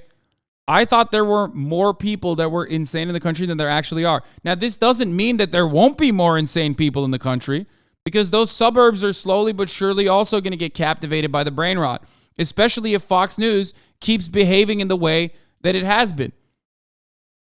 Okay? The older the 40-year-olds get, the more fucking reactionary that they get, the more they watch Fox News, and Fox News keeps fucking going crazy with the crime panic and the satanic panic, the more happily those suburban voters are going to vote on behalf of these like increasingly insane candidates.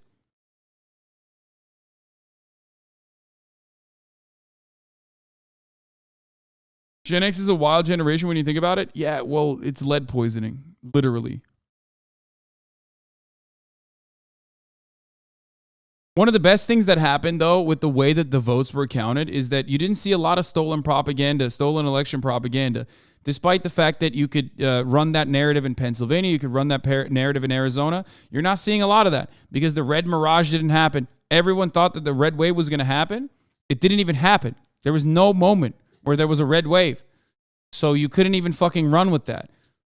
I'm surprised that Pennsylvania actually started counting early votes. I thought Pennsylvania was going to wait until it counted the early votes. I don't know what fucking happened. I don't know what changed there. Because they claimed that they were not going to originally.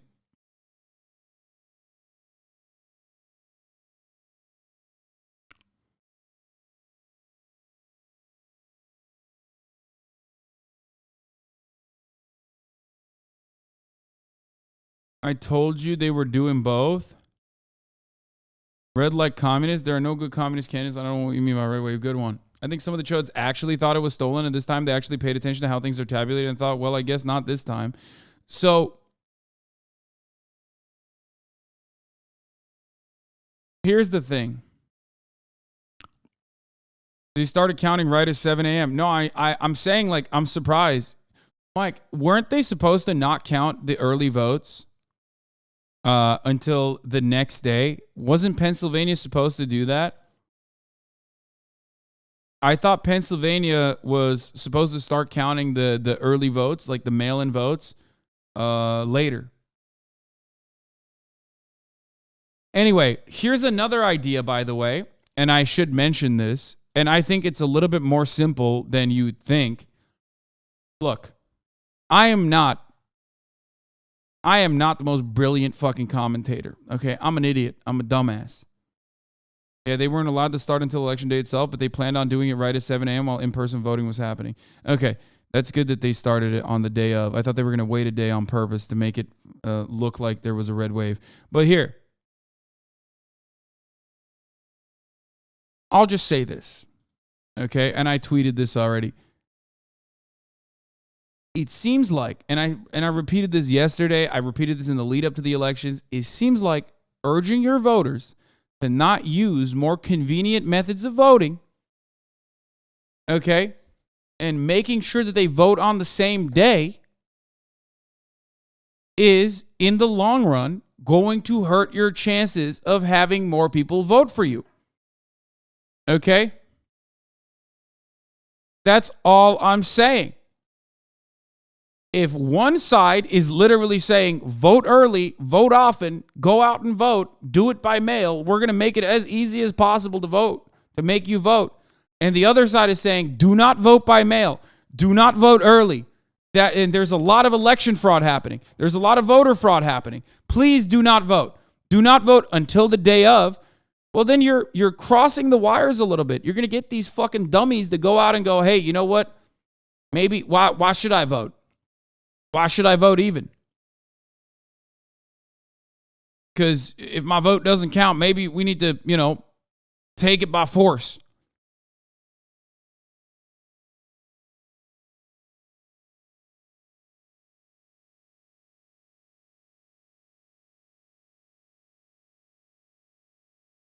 You are literally you're depressing voter turnout for your own fucking voter base. And you're also unironically making it harder for them to vote when the goal is always to make it easier.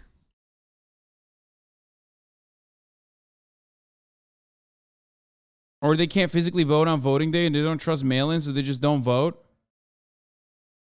It's just so... I think that it's this simple in some places, okay? Because how on earth could the Democratic Party win in any of these fucking races when the president is not as popular and also there's 8% inflation? That's crazy. You mean to tell me that Joe Biden is more popular than Barack Obama? You mean to tell me that Joe Biden perform better across all expectations? Like, no shot. They didn't even do anything. They didn't do enough. I mean, they did some stuff, but they didn't even promote the shit that they did. Like the student loan debt relief. That was huge. That was a big dub. Okay?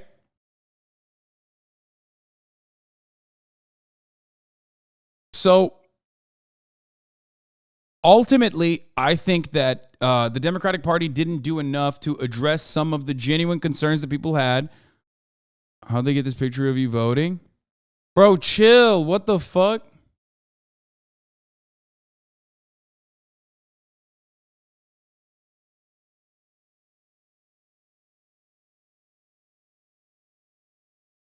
I'm so torn right now between my desire to play God of War and my desire to hear you talk about the election. This is brutal. I mean, just fucking put it on the TV, brother. It's that easy. And yeah, Fox is also saying that Ron DeSantis is the new leader of the Republican Party. Conservatives point the finger at Trump after GOP's underwhelming election results. He's never been weaker. And that's true. That is true.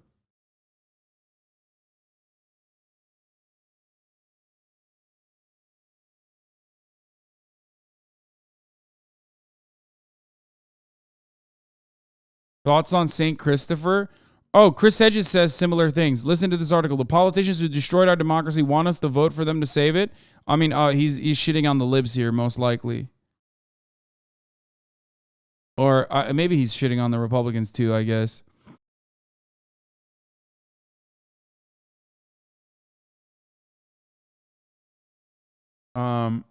Anyway.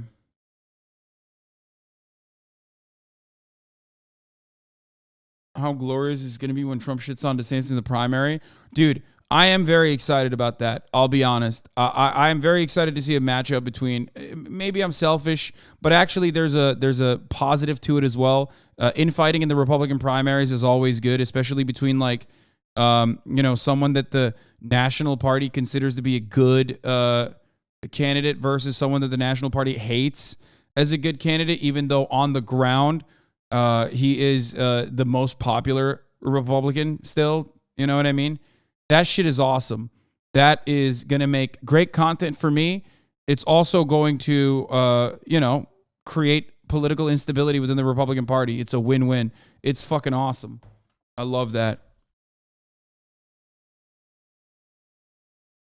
I'm a big fan of all of those things happening. Every bow tie Republican who's embarrassed by Trump and wants the fake intellectualism of Hawley types is feeding every reporter that we have a Trump problem line, but that gives me pause. He definitely hurt in some races, but blowing it this bad hints at a ton of other things. Don't repeat this, but I think Trump is an anomaly. I think he's their best chance, and outside of that, they're unelectable. I don't think anyone besides boat owners in Florida and New York City and DC media figures thinks DeSantis is a winning solution. He is both the absolute best and worst thing for them. He adds a lot of things that no one else can, but also adds a ton of liabilities that cause him to underperform more normal Republicans, but their issues are so much deeper than him. Yeah, the issue that the Republican Party has is the Republican Party. Make no mistake. Trump took them out of a bind by being a uniquely charismatic person who could captivate all the fucking racists, okay? Who could activate all the people who were like, literally waiting for an opportunity to go, I'm super angry at the system, and I think this guy is going to boulder his way through it.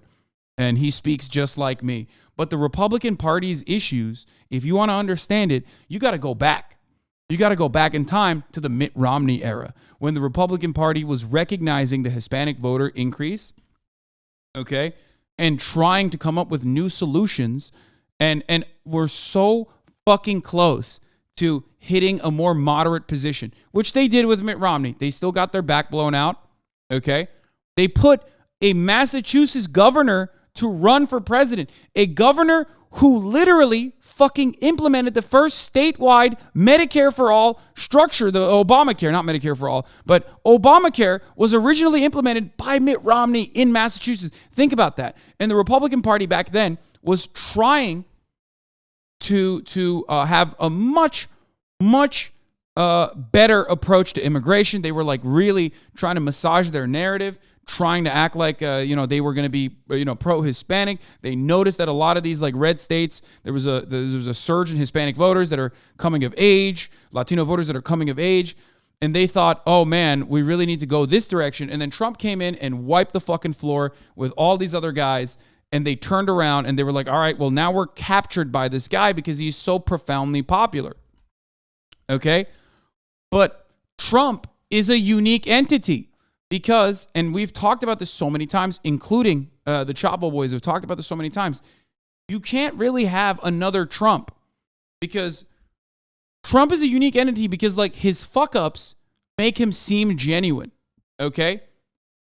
You can't have... But someone who fucks up like that is not going to have the ideological goals of advancing the Republican Party in mind. And if you don't have the ideological goals of advancing the Republican Party in mind, then the National Republican Party is going to not like you.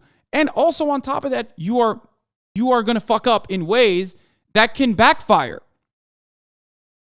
Okay? Now here's the thing.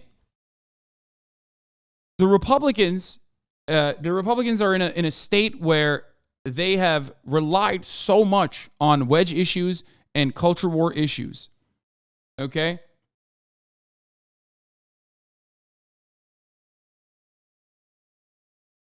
The Republicans rely exclusively on wedge issues. They exclusively rely on abortion, crime, gun control, these kinds of narratives, right?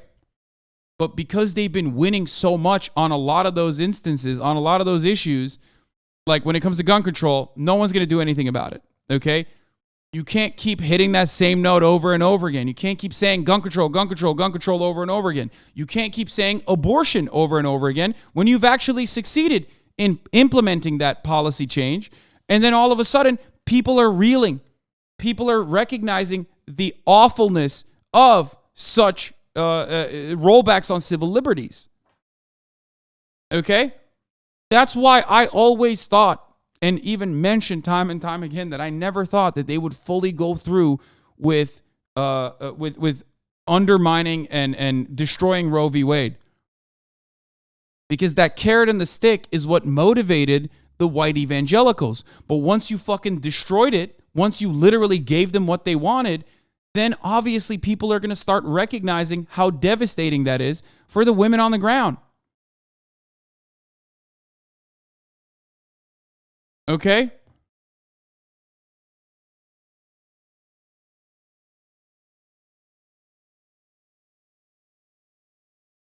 Like, you did that. Now, what else is there to accomplish? Now you pissed off the fucking suburbans who are like, honestly, I like the tax cuts. I think the Democrats are too gay or whatever. But, you know, I have a daughter. Even if she doesn't get an abortion, I want to make sure that she has the opportunity to if she wants to. You know?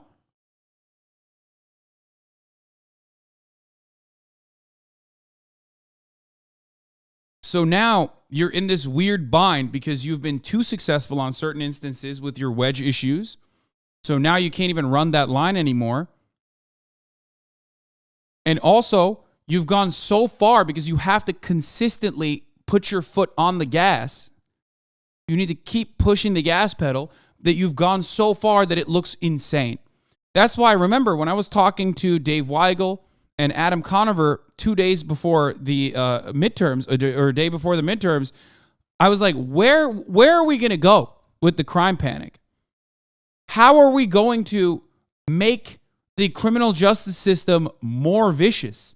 Because it is the most vicious criminal justice system on the planet. Like, where could the Republicans even go with that? And I guess Donald Trump wanted to just start executing drug dealers. You know what I mean? Drug crime, you're executed. That's where Donald Trump wants to go. But that's pushing the fucking gas pedal. You're pushing it too far. Do you get it? Do you understand? That's going to freak people out a little bit. They're going to be like, dude, what the fuck? That's like some, Philippines Duterte shit.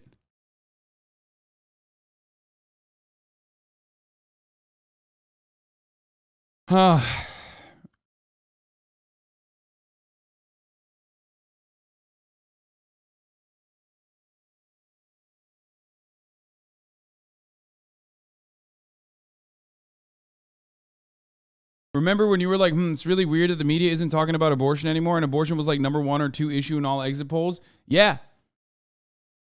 The Democratic Party dropped the ball on that too. They didn't fucking pump up abortion as much. But listen, it still worked out in the end. You saw almost zero coverage on abortion.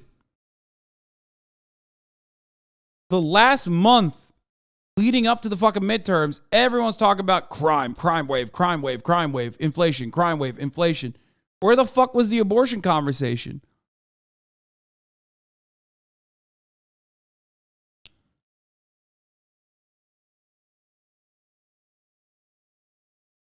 It was all election denial, inflation, and crime wave. Okay?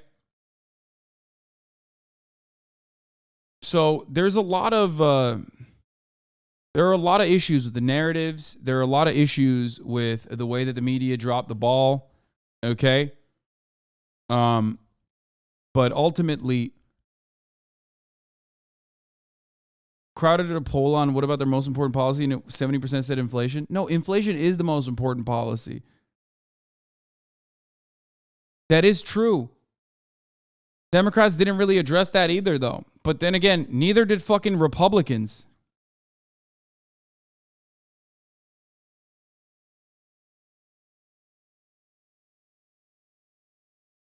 So there is that.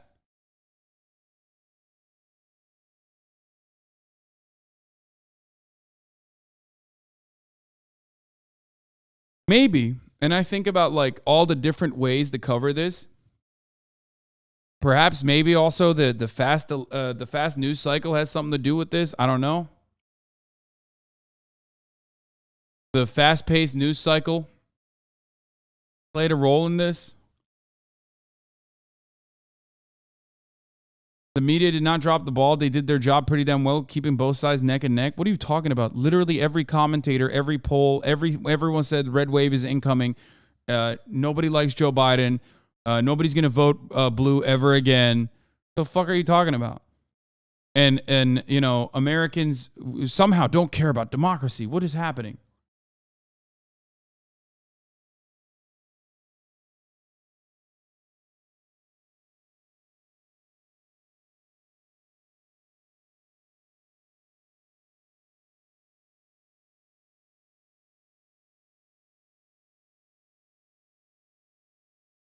Like, all right, let's allow the voters are alienated by stuff like defund the police and wackier id poll stuff that they find punitive and weird. What do similarly malleable voters think when they say your rape was a gift from God because it granted you a child? Yeah, exactly. Look, one of the best things that the Republican Party did for the longest time when talking about abortion is something that Ben Shapiro still does to this day, despite the fact that he himself is very religious, which is that abortion is not murder. It's actually, or abortion is murder, but it's not because God said so. It's because science said so. Why did they do that? They did that to fucking reach a larger base of voters. The moment that you go back to abortion actually is murder because God said so, you're talking to a bunch of fucking freaks who are sitting outside the abortion clinic, okay? You never want to sound like the fucking freak sitting outside the abortion clinic. And for a very long time, the Republican Party looked like that because they caved to the freaks waiting outside the abortion clinics. Okay?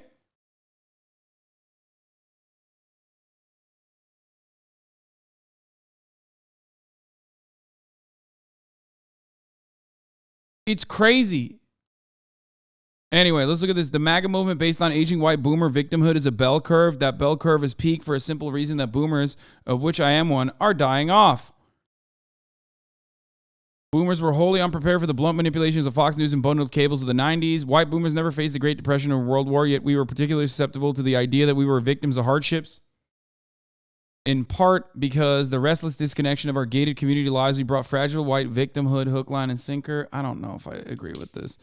After lifetimes of lenient, because like there's plenty of fucking victimhood narratives that white people are looking for and desperately seeking out and getting from Fox News under not boomer generations, but different generations. Like Generation X is like that too.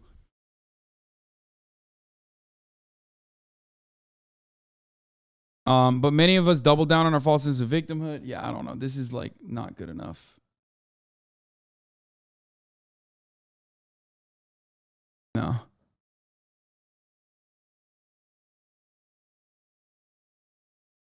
now.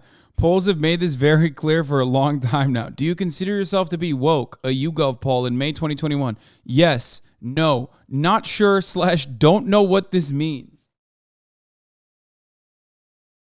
I love that.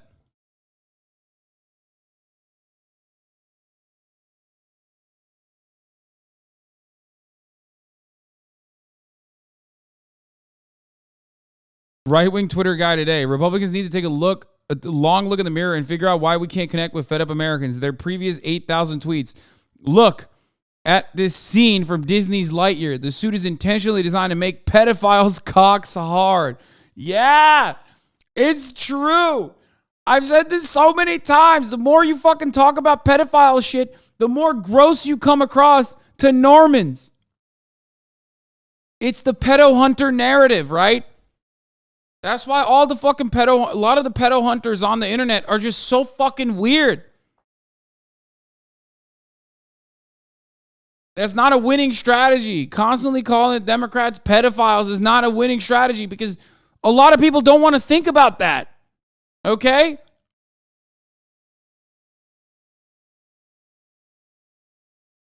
You got to stop with this fucking demon hunting shit.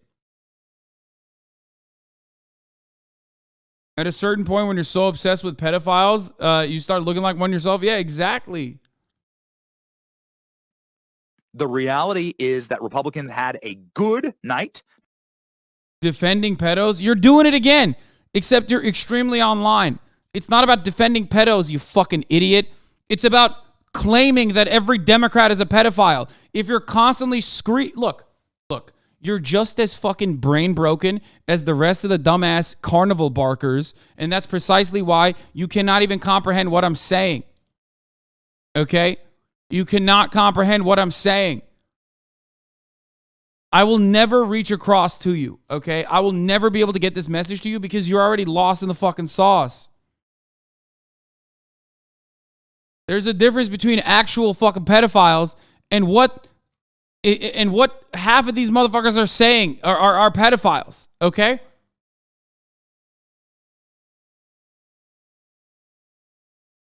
After a certain point, it comes across like you're projecting and just revealing your true desires.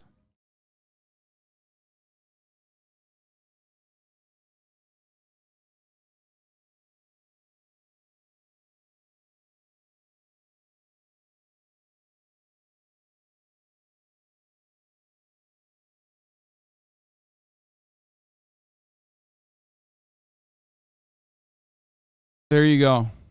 Where's Greek? Stay on Slicker.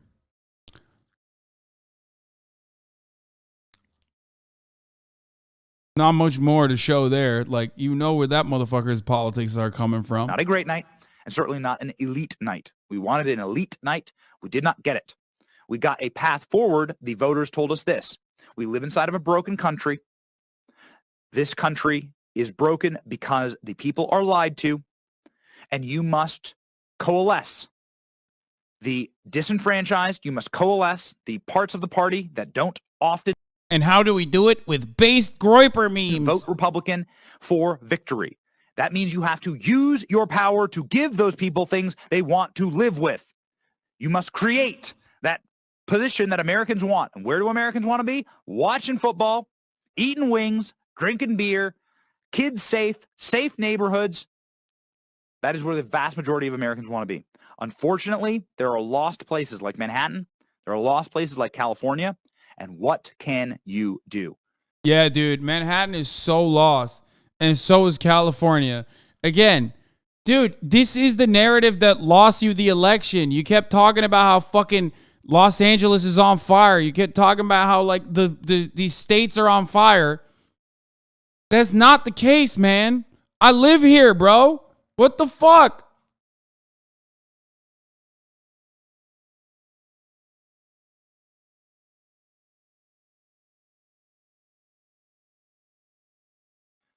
Those places, man, they're just lost, and I don't see a path forward for them.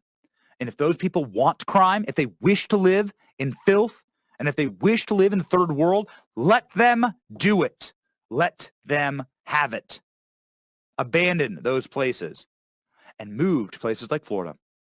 And let's win in Arizona. Yes. And let's continue the... Yes. I love that. Dude, my joke in early fucking 2016 all the way into like 2020 about moving every conservative to Florida is literally coming to fruition. I can't believe it. It was just, we spoke it to existence, boys, girls, and MPs. We did it, okay? I think because of COVID, people are literally just moving to Florida, okay? Straight up, a lot of people are just moving. They're leaving their states and they're moving to Florida. That's fucking awesome, okay? I love that. I'm manifesting it.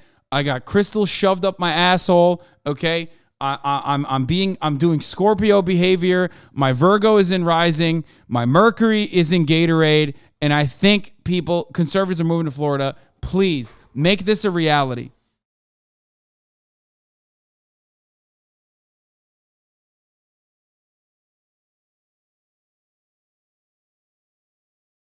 The fight, because, ladies and gentlemen, we are winning. This was a massive. It didn't seem like it, did it now, Benny boy? What happened? Overstatement of what needed to happen, okay?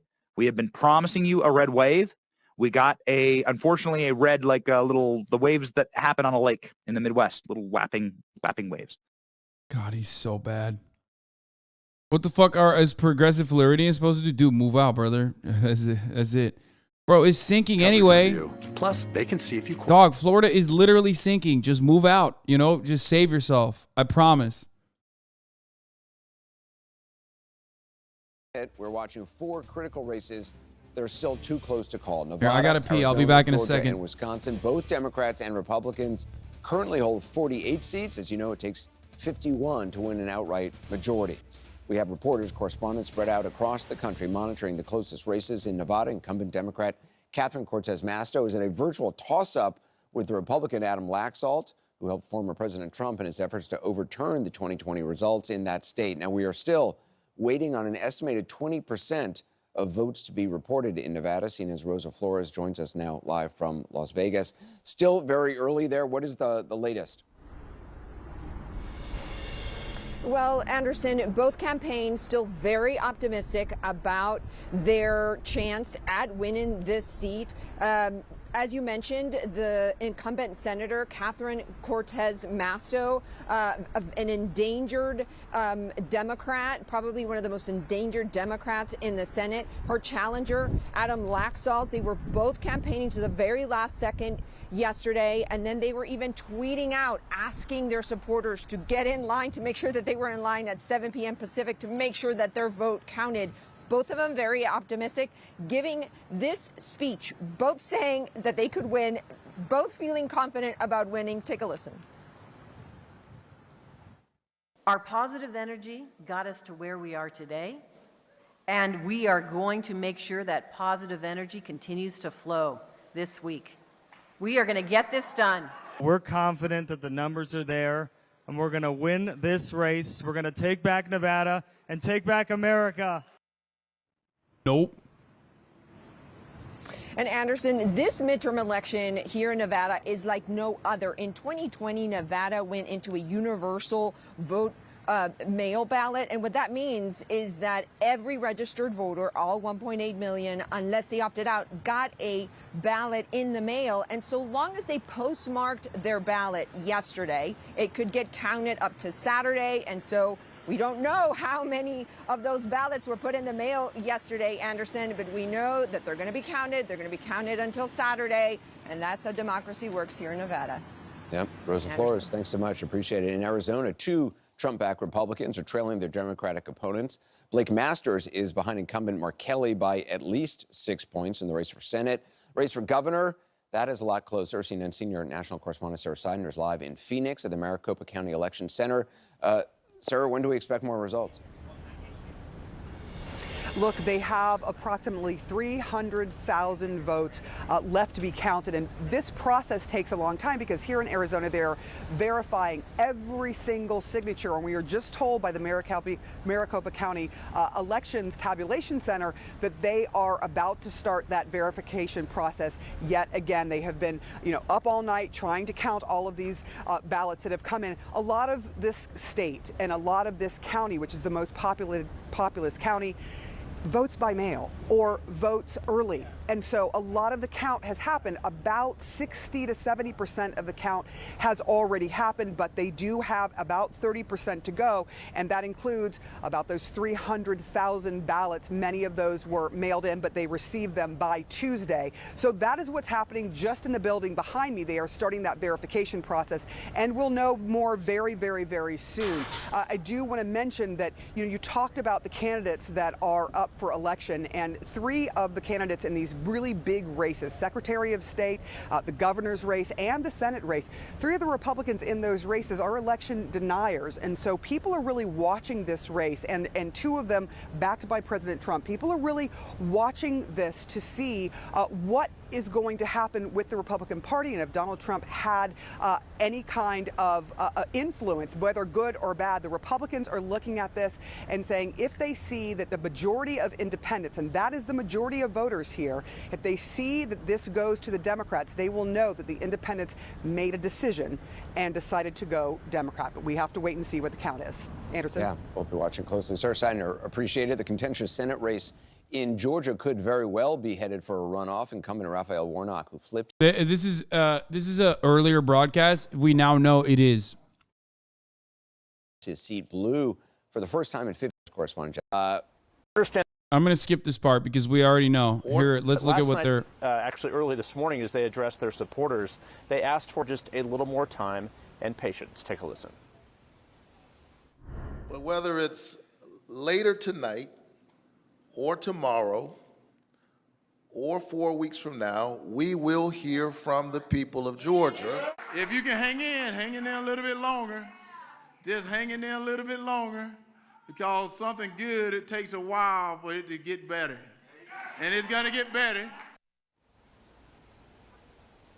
So even though there are 4 more Senate races in the country still outstanding, Georgia is the only one where there actually can be a rematch because of state election law here requires the winning candidate to receive 50% of the vote plus 1.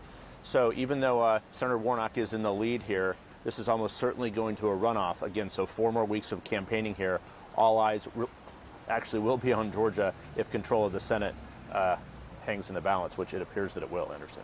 Yeah, Jeff, for all those folks who are sick of political TV ads in Georgia, I think they're going to be watching them for a couple more weeks. Jeff Delaney, thanks so much. I want to take a look at Wisconsin now, where Republicans, the Senator Ron Johnson is just a hair ahead of Mandela Barnes with 94% of precincts reporting. CNN's Lucy Kavanaugh is live for us in Milwaukee. Another possible split ticket there? Possibly, Anderson, and that's, quite unique. It's been a fascinating race to watch. We saw conservative Republican Senator Ron Johnson. I think the saddest part about it is this. Like, the Mandela Barnes campaign with, like, a little bit more money could have done so much more. You know what I mean? And obviously, the same problem goes into messaging, right? Like, how many millions of dollars are given to nationally prominent Republican opposers in the Democratic Party, which ends up being a total fucking waste. The Amy McGrath conversation over and over again. What was fucking Marco Rubio's opposition? Like, people look at Rubio, they hate him. So all Val Demings, people look at Marco Rubio. They're like, I hate Marco Rubio. I'm going to give his opposition money. Okay. She raised like $70 million and lost. She raised $70 million and lost by 15 points. And it sucks because like the DCCC is not massaging the narrative to be like, hey, don't give it to the fucking person who's most likely going to lose by 20 points and give it to the fucking person who has the capacity to win. It's one of those places where I feel like we did, the Democratic Party did the wrong thing again and again and again and again and again. I get it. You can't stop people from, you can't stop people from giving money to whoever the fuck they want to give, right?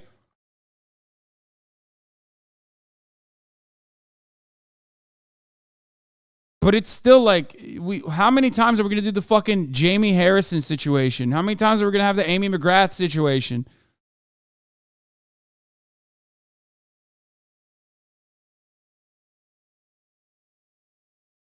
Initially considered as one of his party's most endangered incumbents. He wasn't even going to run for a third term.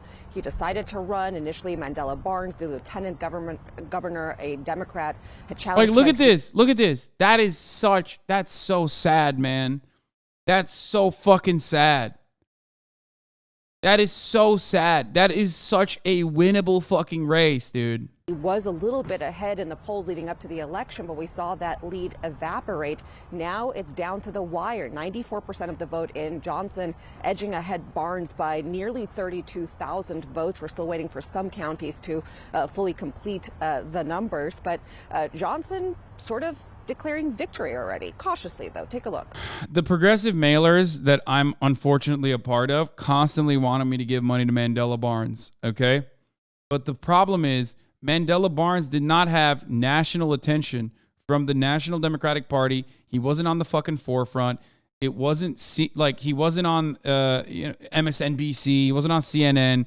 He wasn't getting his name out there. And that's part of the problem with the Democratic Party. They didn't fucking platform him.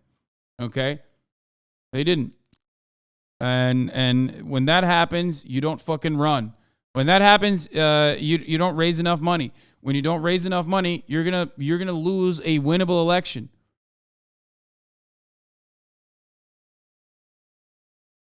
People in Milwaukee are really reactionary about the Kia Boy situation. I think conservative practices less car thieves. Brother, you have Mandela Barnes within fucking striking distance. Come on. That's crazy. If they were as reactionary as the way you presented, this would be a gigantic blowout. He's black too. You know what I mean? You got old white man who's a Republican versus young black guy.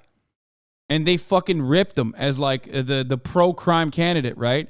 If people were as like bent over about the fucking Kia Boys, then you would not have this close of a race.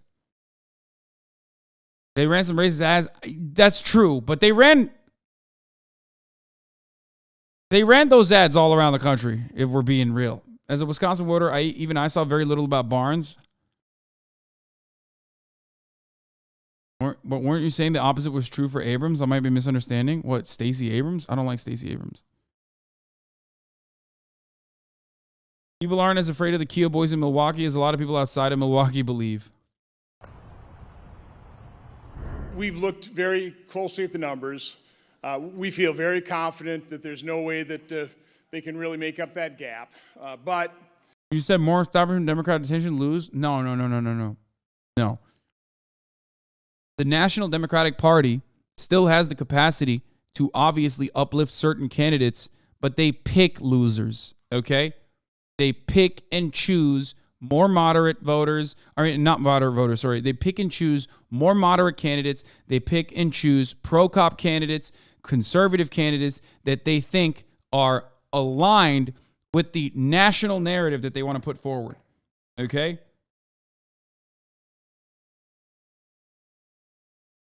That's why they end up picking fucking losers all the goddamn time. This is an instance where Mandela Barnes could have been a winner.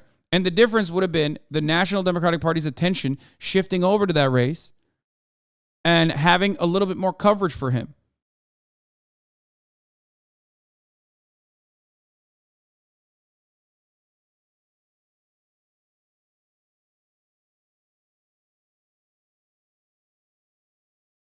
Anyway. Masto raised $53 million and is losing to a guy who raised $15 million. Yeah, I live in Wisconsin. It sucks that RJ got elected. The DSCC abandoned him at the very end and let him get outspent in the final weeks.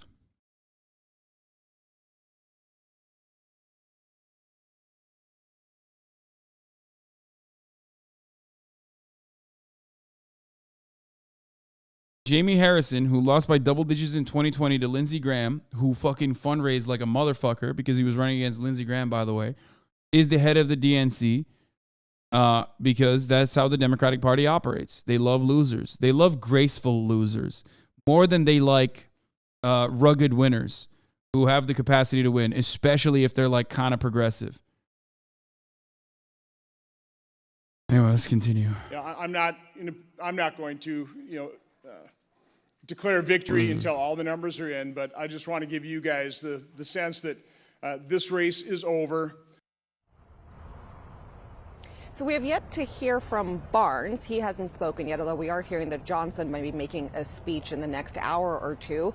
Again, this race has not been formally called, but it's not all bad news for the Democrats because the incumbent Democratic governor, Tony Evers, did win, at least according to CNN projections. He also declared victory yesterday, and that is going to be important at a time when the legislature here in Wisconsin is seeking veto-proof supermajorities. And so if Johnson does edge ahead and is declared the winner, we could be seeing a split ticket. This is the first time in 24 years that Wisconsin has seen a different party win for governor and Senate. Yeah, a lot. All right. The race for control. And the control for the House is still up for grabs. Hold on. Let's see. Let's tune into CNN Live. Let's see what the fuck they're looking at right now. Especially at the top of the hour where there's a 60-second ad break. If you no longer want to see those ads, all you need to do is subscribe. From the beginning. And Biden is about to speak. Also, if you want an uninterrupted ad-free broadcasting experience, all you need to do is subscribe, which you can do for $5 or for free as we await the Joe Brandon speech that's coming up. You can subscribe for $5 or for free with the Twitch Prime by connecting your Amazon Prime account to your Twitch account. Or you can get gifted a sub if you're lucky. Judy, high five. Thank you for the 5 get the subs. Allowing 5 people to no longer see the ads. Here's the 1 minute ad break now. Voting on this issue then are telling. They're not out there holding signs. They're probably not even telling pollsters. Or their husbands. Maybe they're not even telling their husbands, but they feel it. And, maybe that was part of it. Although one thing I just want to go back to Casey on, this is a change election. Manoflick, thank you for the 5 gifted. Things are going to change big time in Washington. Sure, that's right. But it's not the seat level. It's not a sea that change. Chris Wallace was talking it's about. not a sea change, but the approach is going to have to be different. And we're going to have to kind of readjust. The White House, most importantly, is going to have to readjust because for 2 years, they have been trying to jam through as much as they could of the Democratic agenda with a very, very small majority. Now there's also going to be a small majority no matter what happens. Looks like on the Republican side that they're going to have control in the House, but no matter what happens in the Senate, it'll be small, and they're going to have to do it in a very different way. So maybe the Joe Biden who ran in 2020 will come out and work across. And you can't overstate a Republican majority in the House, and it seems likely to happen, no matter how small it is going to cause. It'll still cause a sea change in this town. I mean, it'll cause a sea change on policy. It'll cause a sea change in investigations. It'll cause a sea change in the budget, the debt limit, support for Ukraine. I mean, Joe Biden may sit there and, quote, declare victory. He's got a much more complicated life. And the irony is that smaller majority makes it more complicated. Right, because of the group that John Boehner once called the crazies or the wacko birds, the far-right Freedom Caucus that McCarthy, if he's a speaker, is going to have to constantly be taken care of. Anderson Cooper, back to you. Jake, thanks very much. I want to check in with our folks here, looking ahead to President Biden about to speak. David Axelrod, what do you expect to hear? Well, or what do you hope to hear? Well, those could be two different things. Look, what I would advise would be to understand what the message was yesterday. I think it was a repudiation of extremism in all its forms. And Motherfucker said, can you explain what helped you from stopping funding Mandela Barnes? Brother, I'm a singular person, okay? There are limits to campaign funds, regardless, okay? I don't know what you're talking about. Do you think I have a fucking super PAC? Like, what is this?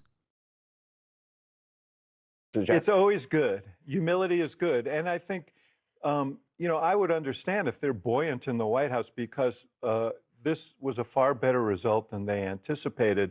And so it must be an incredible relief. But I would advise against triumphalism. I gave $0 to candidates this time. but about the country and what it says about the country and where we have to lead. You know, this wasn't a mandate, a clear mandate for Joe Biden. I mean, he avoided the big red wave, which they were very afraid of, but this wasn't any kind of affirmation of you've handled inflation well, you've handled everything well. It was that, he avoided disaster, and he should reach across the aisle. And because there's going to be a narrow majority. That's true. I did fundraise for some local candidates here. And so he should be magnanimous in victory. He might do all that, and I hope he does all that, but he would have the right to say, I told you so. Oops, I fucked up. He would have the right to say, I told you so. That I told you so on what? That America's better than you thought, that people are not going to go for the extremism. Right. The democracy matters to people, and I told you so. And I think what's important about that is people were doubting on him. I was doubting on him. People were chewing their fingernails down to their elbows because we said, what is this guy doing? Now, a lot of stuff happened at the grassroots level that we'll talk about later. A lot of stuff happens with the candidate level. But better than I thought with 8% inflation. Bro, that is like historically better, okay? This performance is unimaginably good for the circumstances that they're operating in. It was about true. Democracy. It was about January 6th, drawing a line, the Pelosi attack, and he was attacked for it. Listen, I'll just say again, I'm going to agree with Van here to a certain extent, right? I do believe this is going to go down in history. It's historic, right? If you're looking at trends, we all sat around here and everybody analyzed. It's like baseball. You look at who threw a no-hitter what year, right? So you're going to go back and look over the next 100 years, where were the big blowouts during the midterms? Right. And there's going to be an asterisk for Bush, right? This is what happened. And there's going to be an asterisk of this administration. Yeah. So what happened here is historic. Yeah. Now, I don't know if you can draw a direct line from this president to what happened, right? I don't know if it's that easy because the other side of this that people are not understanding is that if Republicans run normies, okay, and they don't hit the culture war issues, they're not going to win because then they're going to lose out. Okay, here, I have to fucking pull up paint here, okay? Here. This is the Republican voter base, okay? Or this is like the base of voters for the Americans, okay? You have some people, let's say you have like the center suburban whites, okay? Actually, I fucked that up. Let's do that again. Okay. Here is a very large percentage here, okay? Like the MAGA crowd, okay? These guys are fucking crazy, okay? These guys are insane. There's like election deniers in here. There's like a bunch of fucking people in here that are completely batshit, okay? They're like demon hunters, okay? Demon Slayer types in here. You have, the Christian nationalists in here.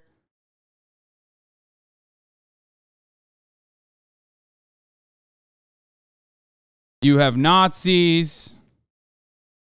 You have all sorts of fucking psychos in here. Now, this is a big eclectic group, okay? It's a big group. They're all unified by their love for Donald Trump.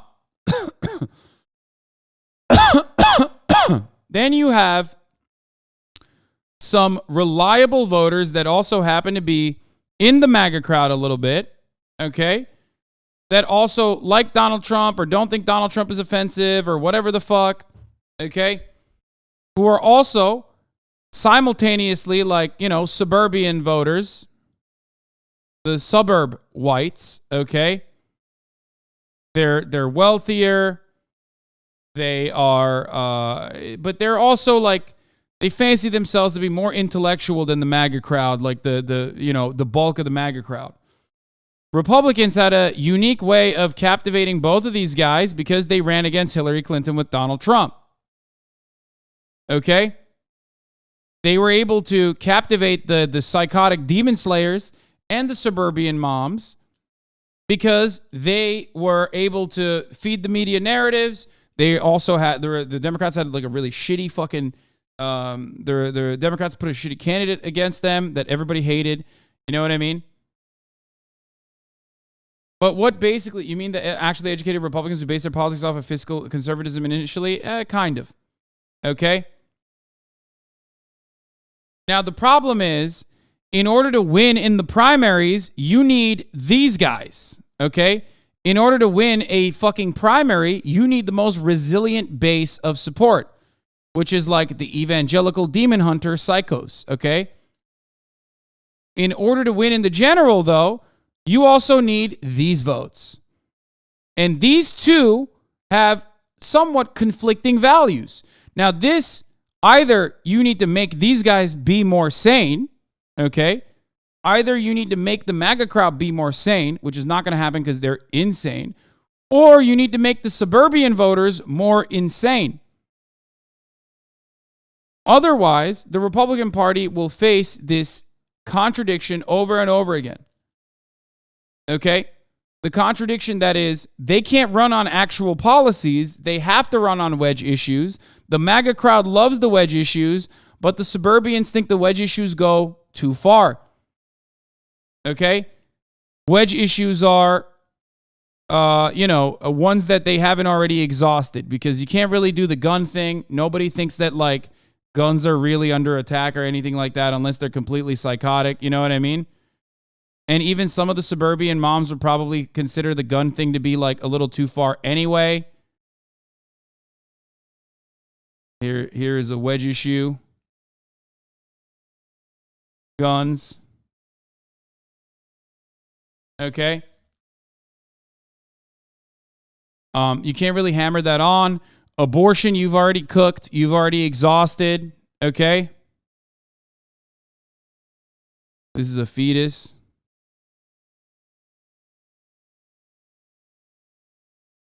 You've already exhausted it. Now, the only way that people talk about abortions is when they're talking about, like, a 12-year-old rape victim not being able to get an abortion. You know what I mean? So you cooked that one. Okay. Why weren't you saying all this Monday? What do you mean? I did. I talked about this. I've been talking about abortion being a fucking lost cause for the Republicans for the past 4 years, 5 years. What are you talking about? I talked about how abortion took Republicans way too fucking far, and they lost their carrot and the stick when they decided to completely destroy Roe v. Wade.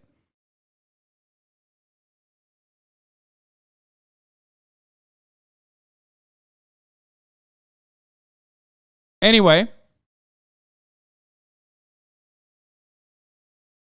so what kind of wedge issues remain? Demon hunting,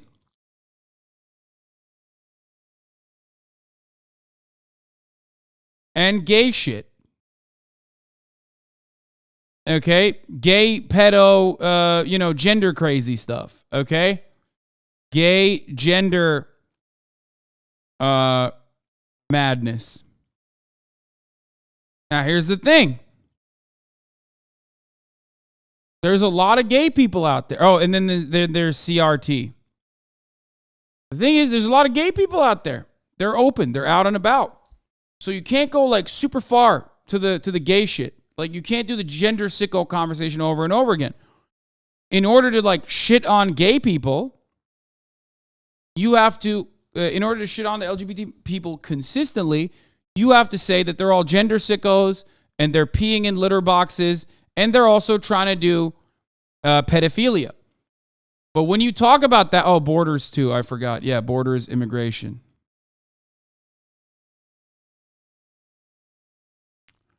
Okay? So when you're trying to use the gay gender panic, the gay gender madness shit over and over again, you are really eliminating some of these people because some of their fucking kids are gay. They got gay ass kids. Okay, so that's number one.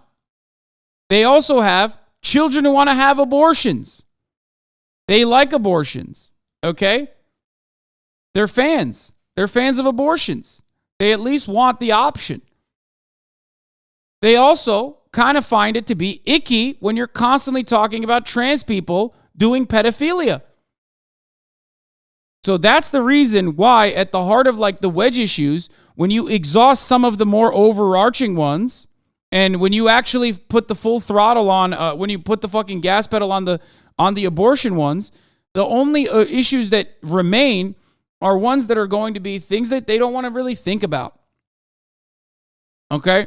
And that's why at the heart of this like Republican strategy is this inherently self-defeating circumstance. We're going to get to Joe Brandon, okay?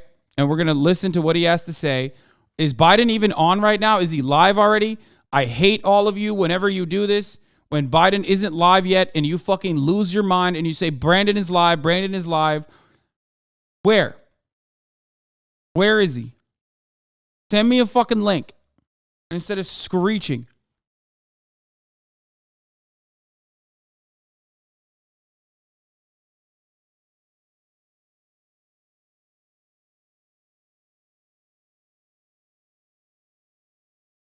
I know I'm delayed on CNN. Send me a fucking YouTube link where he's actually live then. My obsessive optimism, but I felt good during the whole process. I thought we were going to do fine. While any seat lost is painful, costs, the rising costs that they're in, and the need to get inflation down. There's still a lot of people hurting. They're very concerned. And it's about crime and public safety. And they sent a clear and unmistakable message that they want to he looks preserve good. our democracy and protect the right to choose in this country. And I especially want to thank the young people of this nation who I'm told, I haven't seen the numbers, voted historic numbers again. And just as they did 2 years ago. They voted to continue addressing the climate crisis, gun violence, their personal rights and freedoms, and the student debt relief. Last night, I was pleased to call Maxwell Frost, a 25-year-old who got elected, I guess the youngest man ever elected to the United States Congress. And I told him I told him that I was elected the second youngest person ever elected to the United States Senate at 29. That I have no doubt he's off to an incredible start and what I'm sure will be a long, distinguished career. And when he's president and they say Joe Biden's out in the outer office, I know I'm going to say Joe who. But the voters were also clear that they are still frustrated. I get it. I understand it's been a really tough few years in this country for so many people. When I came to office, we inherited a nation with a pandemic raging and an economy that was reeling. And we acted quickly and boldly to vaccinate the country and to create a stable and sustained growth in our economy. Long-term investment to rebuild America itself, our roads, our bridges, our ports, our airports, clean water systems, high-speed internet. And we're just getting started. The interesting thing is that this is all going to really come into clear view for people in the months of January, February, March of next year. It's just getting underway. So I'm optimistic about how the public's going to even be more embracive of what we've done. Historic investments that are leading companies to invest literally hundreds of billions of dollars combined to build semiconductor factories and other advanced manufacturing here in America. It's going to create tens of thousands of good-paying jobs. And by the way, a significant number of those jobs are going to be jobs that pay average $126,000, $127,000. You don't need a college degree to get those jobs. And we're dealing with global inflation as a result of the pandemic and Putin's war in Ukraine. We're also handling it better than. He definitely needs to safeguard a lot of these partnerships, and he needs to ensure that like those factory jobs come with unionization conditions. Energy bills. A lot of the fucking partnerships that he has with like main car manufacturers and energy like battery manufacturers are routinely skirting around labor laws and labor protections. Hyundai being one of them. There's so many opportunities for Biden to fucking absolutely come out of the gate swinging for labor and make himself known as one of the most pro-labor presidents in contemporary American history. And he's not really doing that right now. $7 trillion. Let me say it again, $1.7 trillion. No administration has ever cut the deficit that much. And reducing the federal deficit is one of the best things we can do to lower inflation. But while we've made real progress as a nation, I know it's hard for folks to see that progress in their everyday lives. And it's hard to see the results from actions that we took while we have to implement what we've done. But I believe we took the right steps for the country and for the American people. In fact, if you look at the polls, overwhelming majority, I don't look at them much anymore because I'm not quite sure how to read them anymore.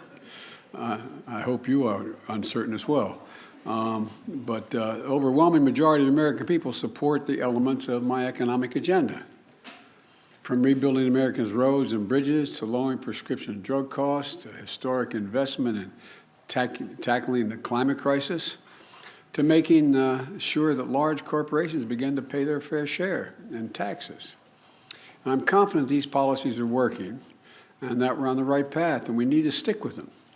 All these initiatives take hold as they do, from lead pipes being removed from schools and homes to new factories being built in communities with a resurgence of American manufacturers. It's already created, by the way, 700,000 brand new manufacturing jobs.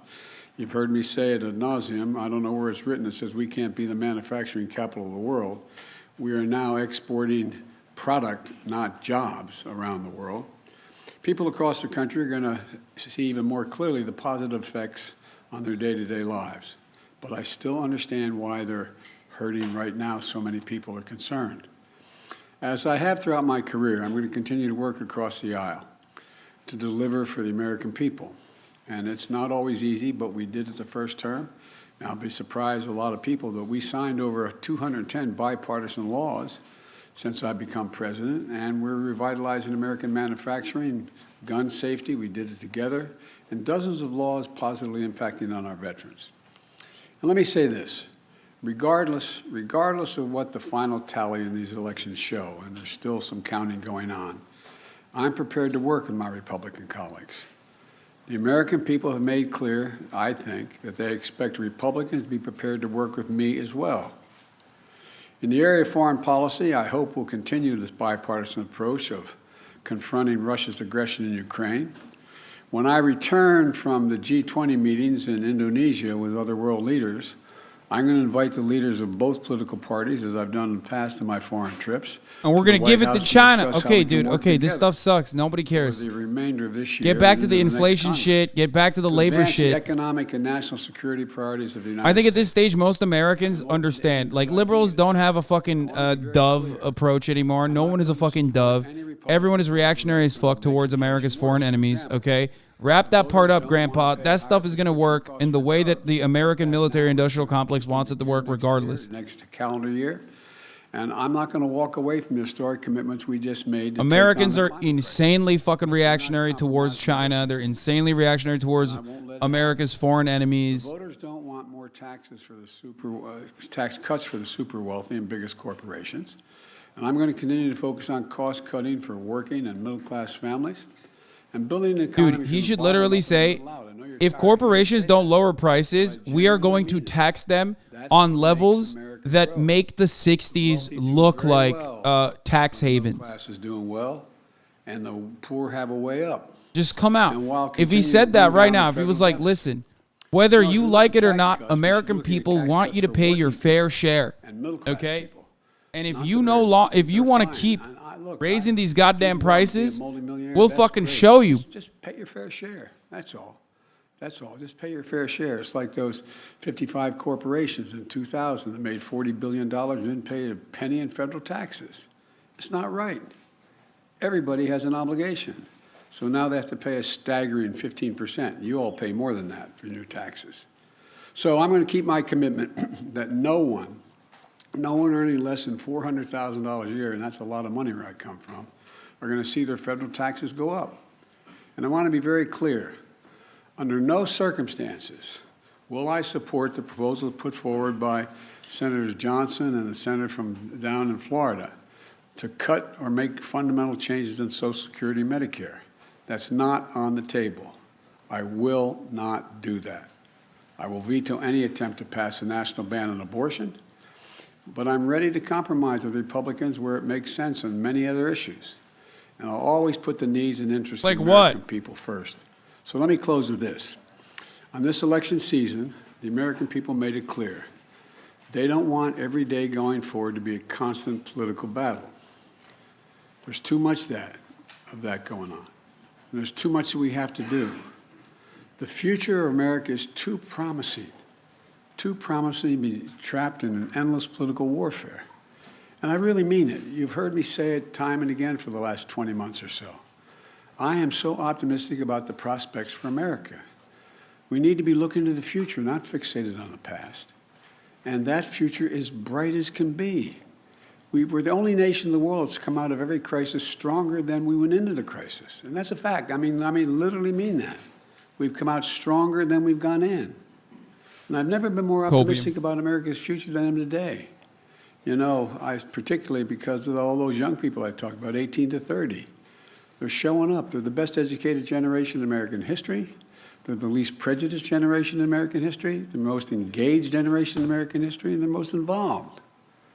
Look, after a long campaign season, I still believe what I always have.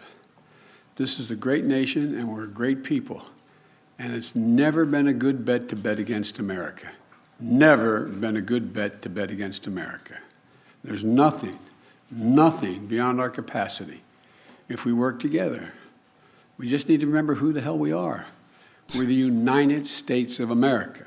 It's a good speech. The United States of America. There's nothing beyond our capacity. Pretty good. And I'm pretty well convinced that we're going to be able to get a lot done. Now, I've been given a list of 10 people that I'm supposed to call on, and you're all supposed to ask me one question, but I'm sure you'll ask me more. And so let me start off with a list I've been given. Zeke Miller, Associated Press. Thank you, Mr. President. I have 2 questions for you. As you mentioned, How come we never hold you guys the same standard you hold us to? But anyway, go ahead. I'm teasing. You mentioned that Americans are frustrated, and in fact, 75% of voters say the country is heading into the wrong direction, despite the results of last night. What in the next 2 years do you intend to do differently to change people's opinion of the direction of the country, particularly as you contemplate a run for president in 2024? Nothing, because they're just finding out what we're doing. The more they know about what we're doing, the more support there is. Do you know anybody who wants us to get rid of the change we made on prescription drug prices and raise prices again? Do you know anybody who wants us to walk away from building those roads and bridges and the internet and so on? What roads, motherfucker? The problem is those things haven't happened yet. The major piece of legislation we passed, and some of it bipartisan, takes time to be recognized. For example, you got over $1 trillion worth of infrastructure money, but not that many spades have been put in the ground. It's taking time. For example, I was on the phone congratulating a Californian recently, and then someone up in Scranton, Pennsylvania, the congressman who got elected. He said, "Can you help us make sure we're able to have high-speed rail service from Scranton to New York City?" I said, "Yeah, we can. We can. First of all, it'll make it a lot easier, take a lot of vehicles off the road, and we have more money in the pot now, already out there, we voted for, than the entire money we spent on Amtrak to begin with." And it's the same way. For example, I talked about through the campaign that we're going to limit the cost of insulin for seniors to $35 a month instead of $400 a month. Well, it doesn't take effect till next year. So there's a lot of things that are just starting to kick in. And the same way with what we've done in terms of the environmental stuff. It takes time to get it moving. So I'm not going to change. As a matter of fact, you know, there's some things I want to change and add to. For example, we had passed the most bipartisan, we passed the most extensive gun legislation, rational gun policy in 30 years. Yeah, it is anti-rational. But we didn't ban assault weapons. I'm going to ban assault weapons. They're going to try like the devil. So I'm not going to change the direction. I said I ran for 3 reasons. I'm going to continue to stay where I am. And I know I fully understand the legitimate concern that what I'm saying is wrong, okay? One is that I said we're going to restore the soul of the country, begin to treat each other with decency, honor, and integrity. And it's starting to happen. People are, the conversations are becoming more normal, becoming more, how can I say it? No, that part is not true. Second thing I said was I want to build a country from the middle out, the bottom up, and that way everybody does fine. I'm tired of trickle down. Not a whole lot trickles down when you trickle down to hardworking folks. And the third thing I know is still very hard. I'm going to do everything in my power to see to unite the country. It's hard to sustain yourself as a leading democracy in the world if you can't generate some unity. So I'm not going to change anything in any fundamental way.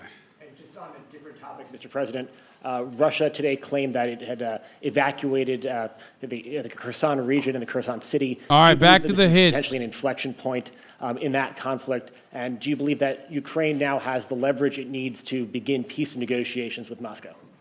Oh, not a bad First of all, question. I found it interesting they waited till after the election to make that judgment, and which we knew for some time that they were going to be doing. And it's evidence of the fact that they have some Not a real bad question. problems, the Russian military, number one. Number two, whether or not that leads to, at a minimum, it will lead to time for everyone to recalibrate their positions over the winter period. And it remains to be seen whether or not there'll be a judgment made. Come on, as Brandon, to, say it. Just say it. Yes, it's a good time, Ukraine as is any prepared time. to, Say something sexy I'm like, going to be going to the G20. say something like, there's never a good told time that like President peace Trump like is not likely yesterday to be there, or but other something. world You know what I leaders are mean? going to be there in Indonesia, and we're going to have an opportunity to see what the next steps may be. Nancy, CBS, Nancy Cordes. Oh my God, that was not a good. By the way, why didn't he fucking say this when this also came out? Like, the Biden admin is also, pushing Ukraine to just like be more open-minded towards peace. This is literally this past fucking week, okay? This past fucking week, people in the Biden camp have been leaking to the media that they want Ukraine to be more open-minded towards peace negotiations. That's actually not a bad thing. That's a good thing.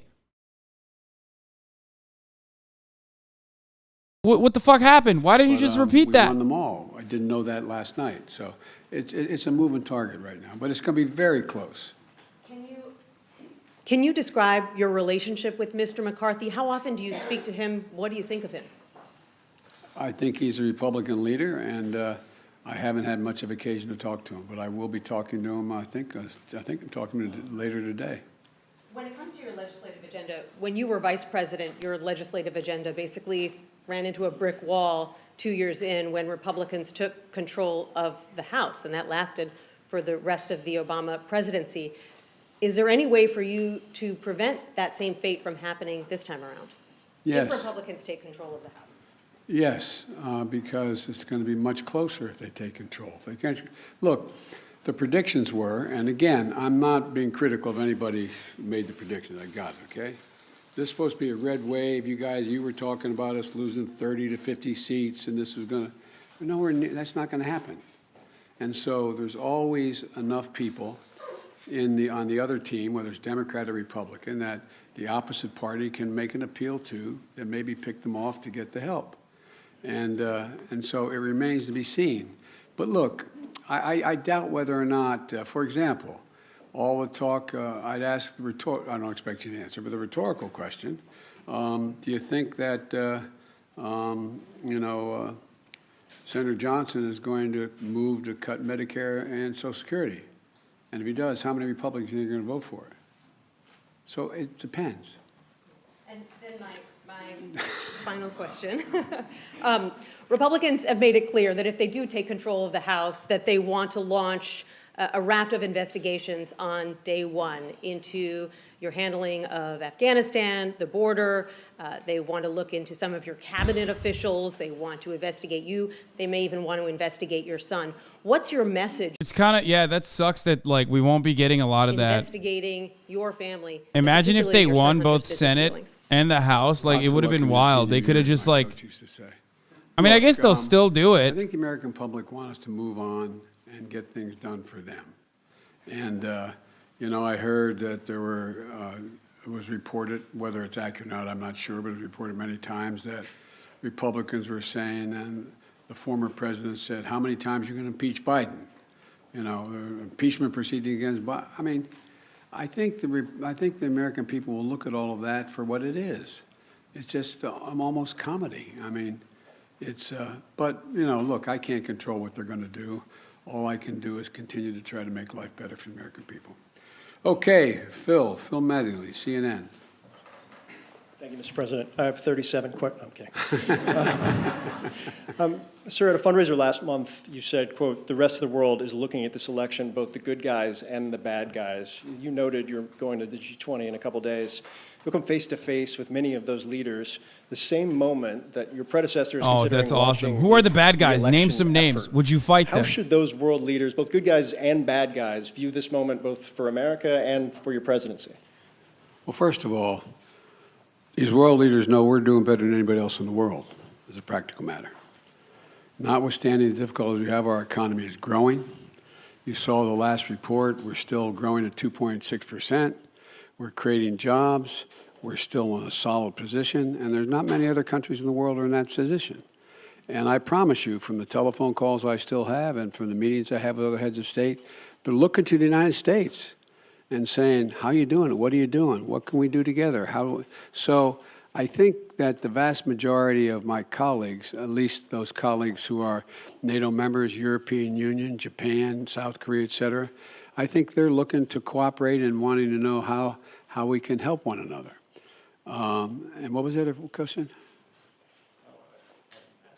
Oh, I'm sorry. No. So I think one way I would follow up on that is you noted that you felt like there was a shift in terms of people being willing to show more decency in this moment. You've often talked about breaking the fever or kind of a transition from this moment that we've faced over the last several years. Do you feel like the election is what represents that? Do you feel like the fever is broken, I guess? Well, I don't think we're going to break the fever for the super mega MAGA Republicans. I mean, but I think they're a minority of the Republican Party.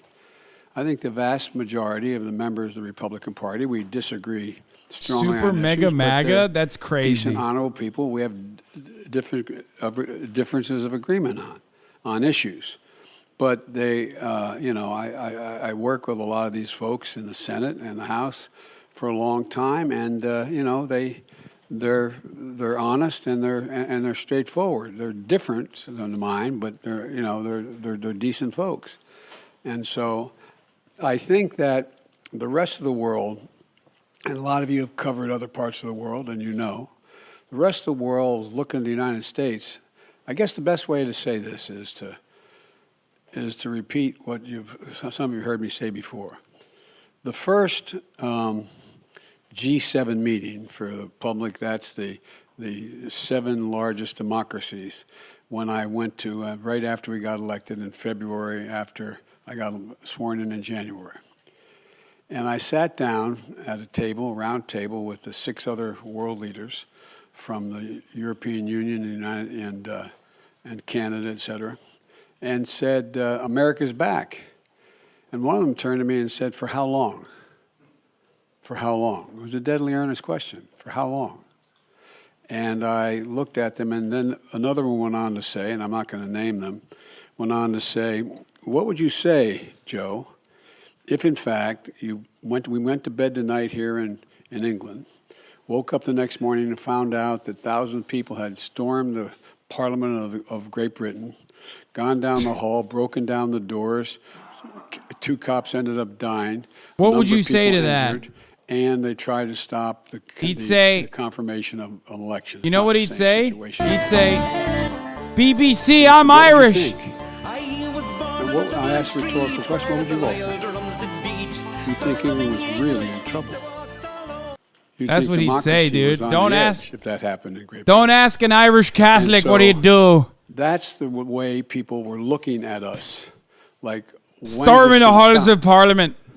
Nothing like this has happened since the Civil War. I don't want to exaggerate, but literally, nothing like this has happened since the Civil War. And so, what I find is that they want to know, is the United States stable? Say, there's some Republicans I'd like to collaborate with, if you know what I'm saying. Democracy we've always been. Because, look, the rest of the world looks to us. I don't mean that we're always right. But if the United States tomorrow were to, quote, withdraw from the world, a lot of things would change around the world. A whole lot would change.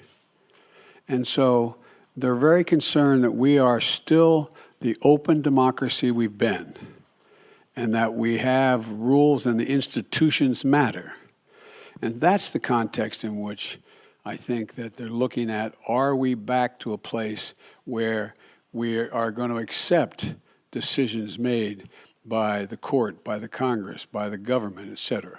So the entire genesis of that G7 conversation was tied to your predecessor, who is about to launch another campaign. So how do you reassure them, if that is the reason for their questioning, that the former president will not return? Dude, that he's his political breathing movement, so which is still hard. very strong, will not Oh, yeah? once again take power in the United States? Well, we just have to demonstrate that he will not take power by, if he does run, making sure he, under legitimate efforts of our Constitution, does not become the next president again. Steve Reuters, I'm sorry, Steve Howell. Thank you, sir. How do you interpret last night's results in terms of deciding whether you want to seek another term? Is it now more likely that you will run? And what's going to be your timeline for consideration? Well, first of all, Jill and I have, and by the way, it's my wife Jill, who's held a lot more popular than I am in the Democratic Party too. But at any rate, all kidding aside, our intention is to run again. That's been our intention, regardless of what the outcome of this election was. The fact that we won, I didn't run, the fact that the Democratic Party outperformed anything anyone expected and did better than any off-year presidency since John Kennedy is one that gives everybody like, whew, sigh of relief that the mega Republicans are not taking over the government again, et cetera. And so my judgment of running when I announce, if I announce, my intention is that I run again. He's such a I'm a bitch. great respecter of fate. Tim Ryan is such a bitch, This is dude. ultimately a family decision. I think everybody wants me to run, but we're going to have discussions about it. Oh, and shit. I don't feel in any hurry one way or another. Oh my God, he's to like make that literally judgment saying he might not run. tomorrow or whenever, no matter what my predecessor does.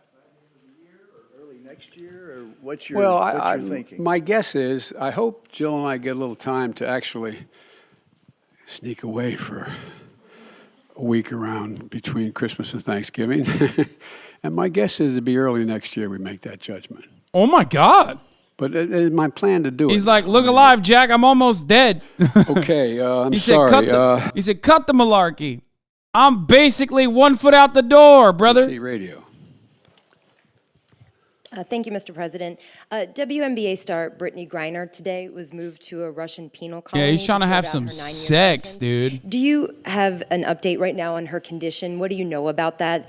And does this Trying to mark fuck a new my phase sexy in wife, Jack. negotiations with the Russians to secure her release? Can the U.S. now Sexual fully engage in talks on a intercourse. prisoner swap? Well, And a follow-up, if I we've can. been engaging on a regular basis. I've been spending a fair amount of time with her wife about what's going on with her. And my guess is, my hope is that now that the election is over, that Mr. Putin will be able to discuss with us and be willing to talk more seriously about prisoner exchange. That is my intention. My intention is to get her home. And we've had a number of discussions so far. And I'm hopeful that now that our election is over, there's a willingness to negotiate more specifically with us. Thank you. And if I can, your press secretary had said that the U.S. government has continued to follow up on that significant offer, but also had proposed alternative potential ways forward with the Russians. Can you tell us what those alternative ways forward are and how Russia has responded to those? Yes, I can, but I won't. Okay, I can't. I mean, it would not be a wise thing to do in order to see if they would move forward. But it is I'm telling you, I am determined to get her home and get her home safely, along with others, I might add. April Ryan. Of the Griot. Of the Griot, excuse me, I beg your pardon. Thank you, sir. I got it right last time we did this. Yes, you did. Yes, you did. Mr. President, I have a couple of questions on several issues. One, the Supreme Court. As you know, the Supreme Court has before it the issue of college admissions and affirmative action. What can and are you planning in case of a rollback that is expected? There are legal analysts that say that there will be drastic implications, there are tentacles from this, and they even say that this could impact Brown v. Board, the decision from Brown v. Board. Well, you know, first of all, I asked our Justice Department to defend the present policy before the Supreme Court. And like a lot of pundits, I'm not prepared to believe that the Supreme Court is going to overrule the existing decision. That's far from certain, and I don't believe that. But number one, what I did to try to change it is object to it before the Supreme Court of the United States, our administration. Number two, there are a number of things that we can and must do to make it. And by the way, this is a case involving an Asian American in terms of getting into school, and whether there's affirmative action makes sense at all from the standpoint of those who are arguing against it.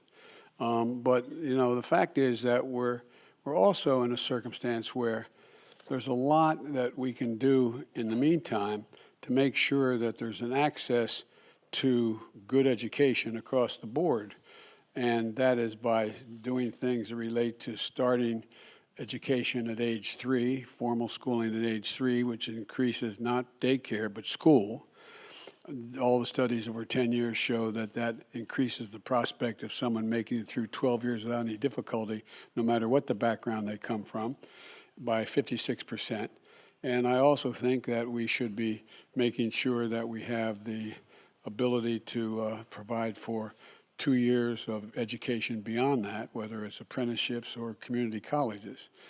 And we also are in a situation where I think that, for example, I want to make sure a lot of it has to do with finances as well, that we make sure that we have help for people who come from modest means to be able to get to school. You know, the cost of college education has increased fourfold. And it used to be that a Pell Grant would cover something like 70% of the college tuition. Now it covers significantly less than that. So I want to increase the Pell Grants as well. But let's see what the Supreme Court decides. And I am hopeful, and our team and the lawyers that argued for us are not nearly as certain as the people you quoted as saying it's going to be overruled. Next question, sir. The issue is inflation. The GRIO and KFF conducted a study of black voters that said inflation was the #1 issue, and we saw it in this midterm election. What can you promise concretely in these next 2 years that will help turn the pocketbook for the better in the midst of staving off a recession?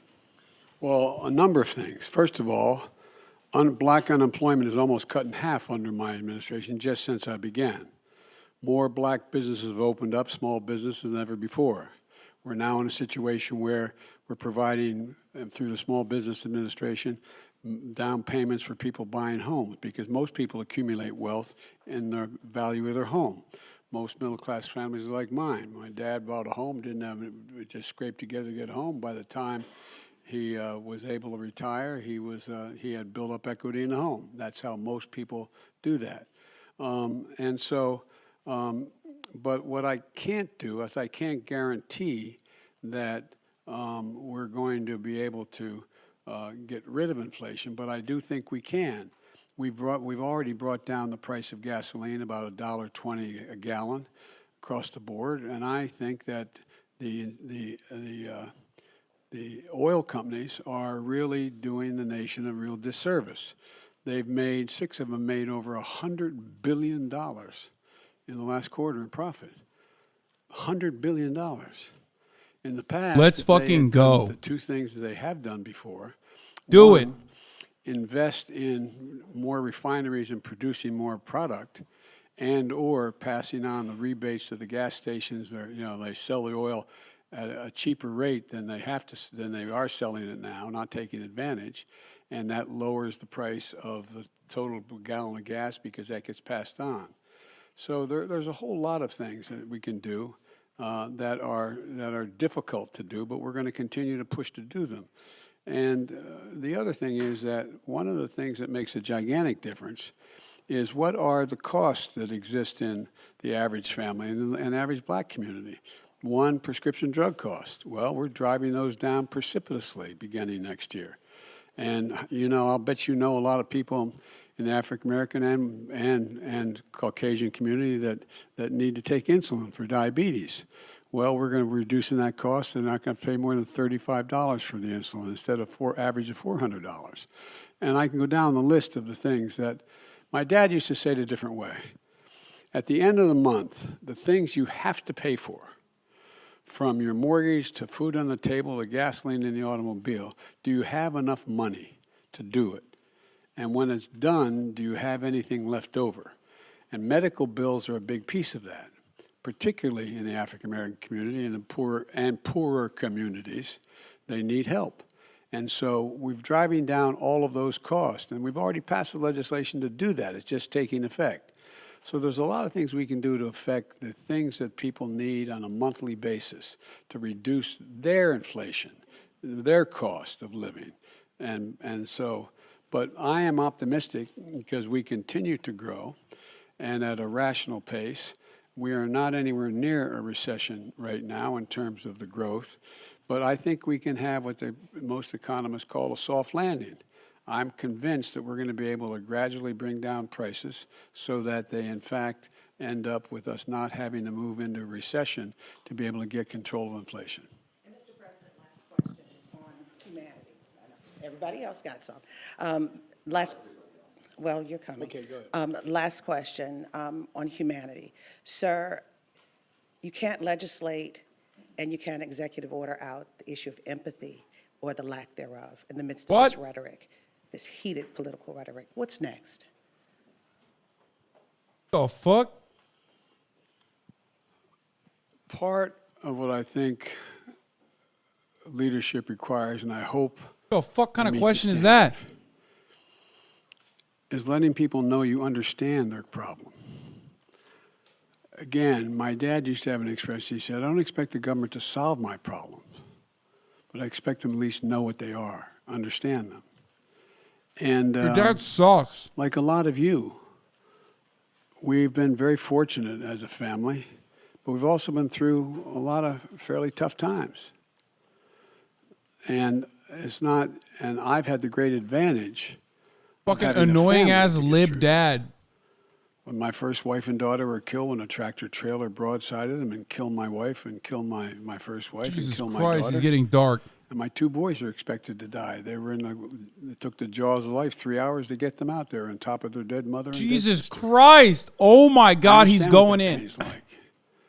And when Jill and I lost Bo after a year in Iraq, winning the Bronze Star Conspicuous Service Medal, a major in the United States military, came home with stage 4 glioblastoma because he lived about between 200 and 500 yards from a burn pit that's 10 feet deep and as big as a football field, burning every toxic waste you could find. I think that we understand what it's like to lose family members, mothers, fathers to cancer. All of you been through that kind of thing. We've been fortunate, though. We've had each other. We've had strong families, Jill's sisters, my brothers, my sisters. This is the alt. And so what we can do to deal with that empathy is make sure there's help available. Make sure there's people who are there to help, whether they are psychologists or whether they're medical doctors or whether they're social workers. To be there to help just hold a hand. Once Brandon starts talking about death, example, you know we he's can do an alting. awful lot for a lot of families. The families you're talking about, if we reinstate this child tax credit, it cut child poverty by 40% when it was in place. I couldn't get it passed the second time around. So there's a lot we can do. And the empathy is not just talking about it, it's communicating to people you genuinely understand. And I hope a lot of people don't understand because I don't want people having to know the pain. But the second piece of that is let them know that you are there to help. You're there to help. And one of the things I've talked with Vivek Murthy about, and a lot of you have written about it, and you've written it well about it, is the need for mental health care in America. You know, when we got elected, there were Vivek is a like, friend I of the don't show. know, 2, Not a big 3, deal. 5 million people have gotten their COVID shots. We met. Well, in we the met up. meantime, I He, got he over invited me to 220 go million people to all a 3 meeting. It's not a big shots. deal. But in the meantime, what happened? That's the Surgeon We General, lost guys. over 1 million dead. We're tight. We're besties. 1 million dead. I read one study that for those 1 million people, they had 9 people who were each one had averaged 9 people close to them. A relative, someone they're married to, a child, someone close. The impact has been profound. Been profound. Think of all the people, think of all your children and your grandchildren who didn't have that senior prom, who didn't have that graduation party, who didn't have all the things we had that we took for granted, that impact on their psyche. So there's a lot we have to do. And empathy reflects itself not just in what a person demonstrates they understand. I have no idea what the knowing fuck he's talking people about. need and helping to make it happen. And we're trying to do that. And a lot of Republicans trying to do it too. I don't mean this is a partisan thing. A lot of people are trying to do it. That's a 'cause lie. they know we got a problem. That's cap. Okay, excuse me. These 10 questions are really going quickly.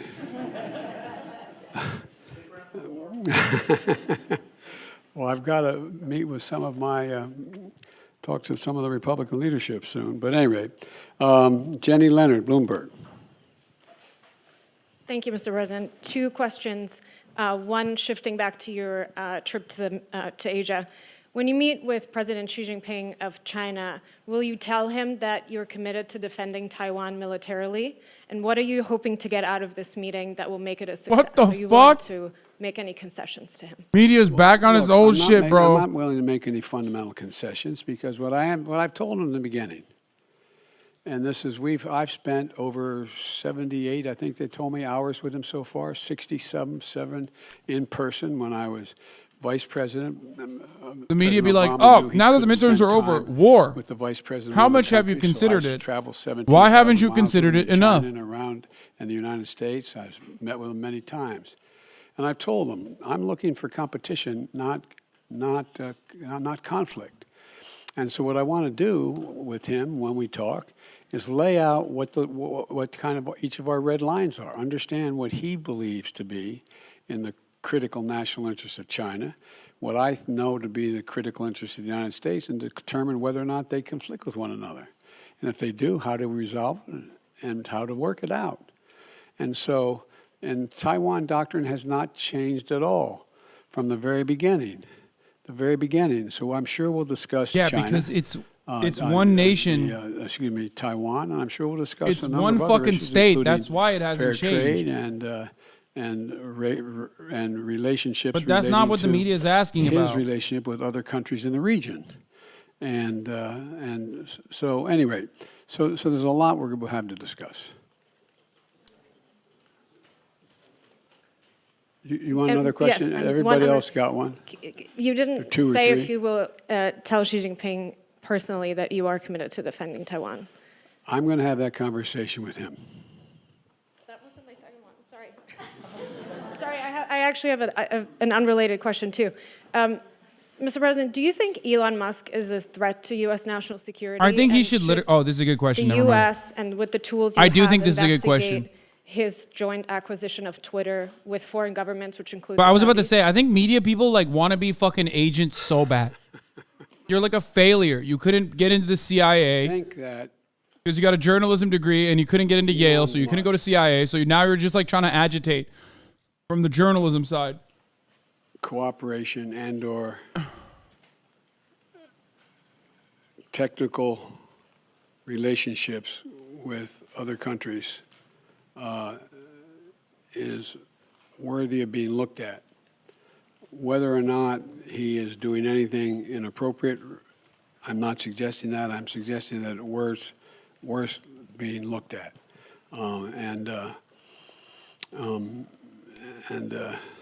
But that's all I'll say. There's a lot of ways. All right.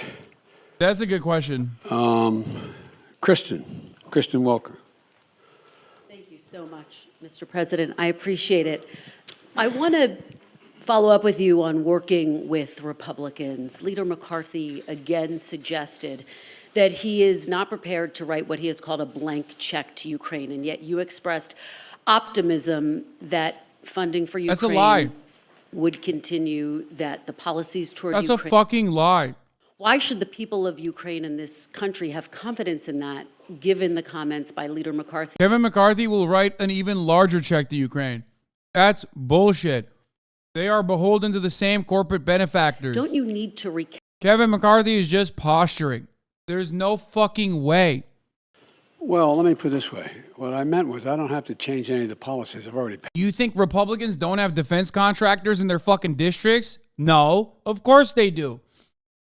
No shot. Okay, so that's what I mean. I don't have to recalibrate whether or not I'm going to continue to, fund the. That's not even a question. If there's one issue where there's bipartisan consensus, it is blank checks for the military-industrial complex. We have to. I no hope. Fucking way.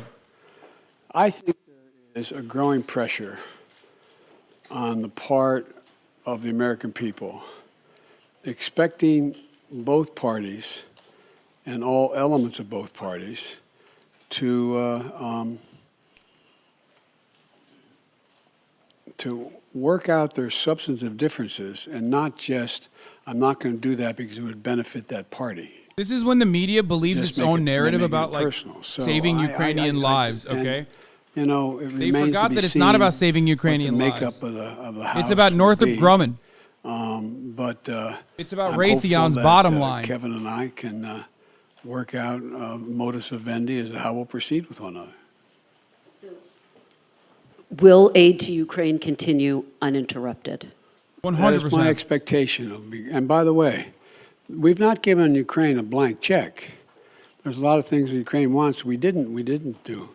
For example, I was asked very much whether we'd provide American aircraft to guarantee the skies over Ukraine. I said, no, we're not going to do that. We're not going to get into a third world war, taking on the Russian aircraft and directly engage. But would we provide them with all the rational ability to defend themselves?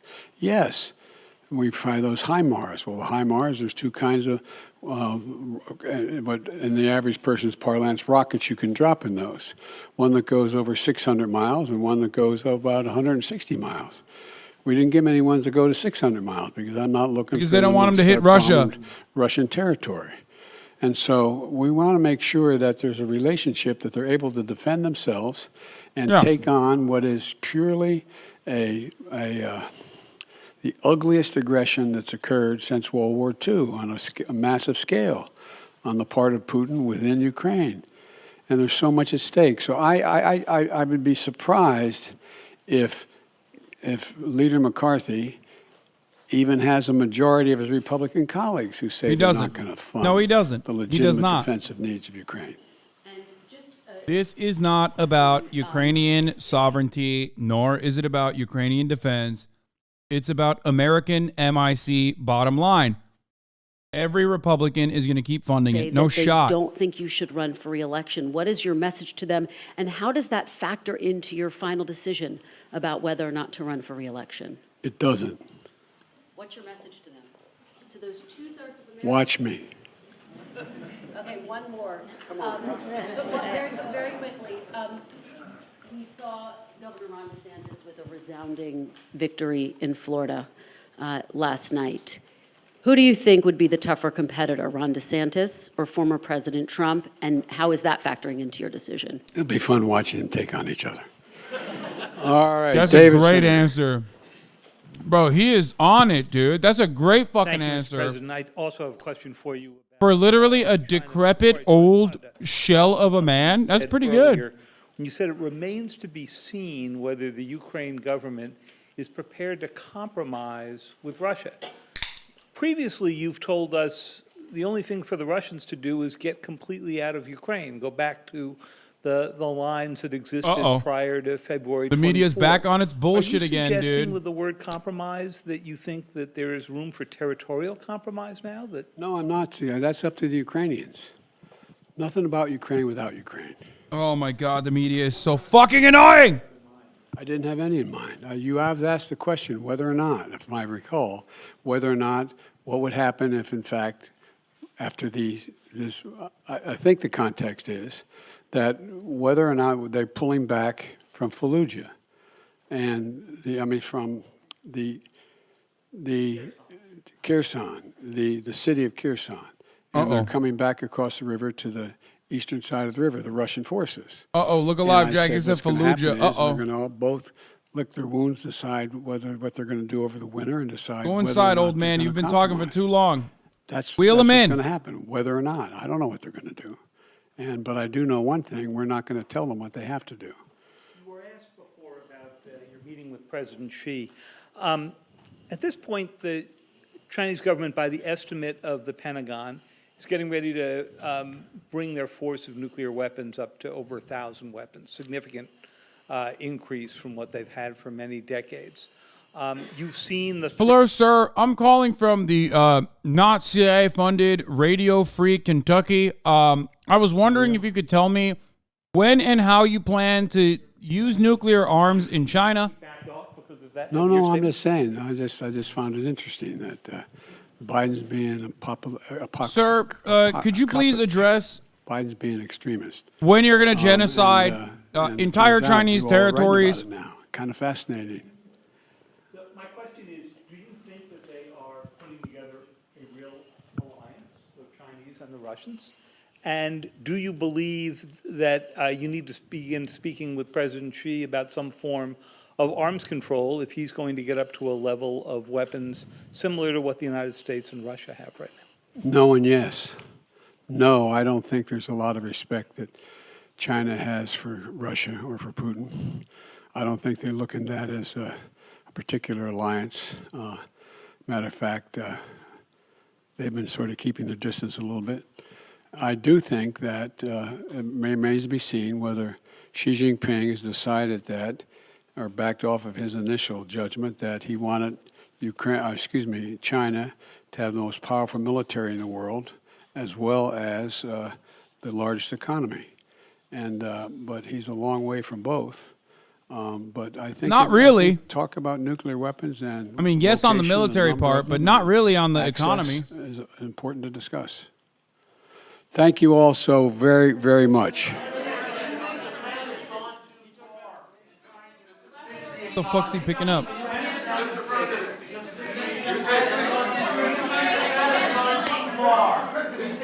Thank you very, very much. We'll do another. We'll do another hour a little later. Thank you so much. Bro. A confident and defiant. Mr. President, why won't you kill Xi Jinping with your bare hands? Mr. President, why won't you commit to murdering Xi Jinping? Josh Shapiro's daughter is hot as fuck, Hassan. Wait, what? First of all, you are a 2-year subscriber. Josh Shapiro's daughter literally looks like she's voting Republican. Okay. What is happening here? Why did you find this out? And why did you send this to me?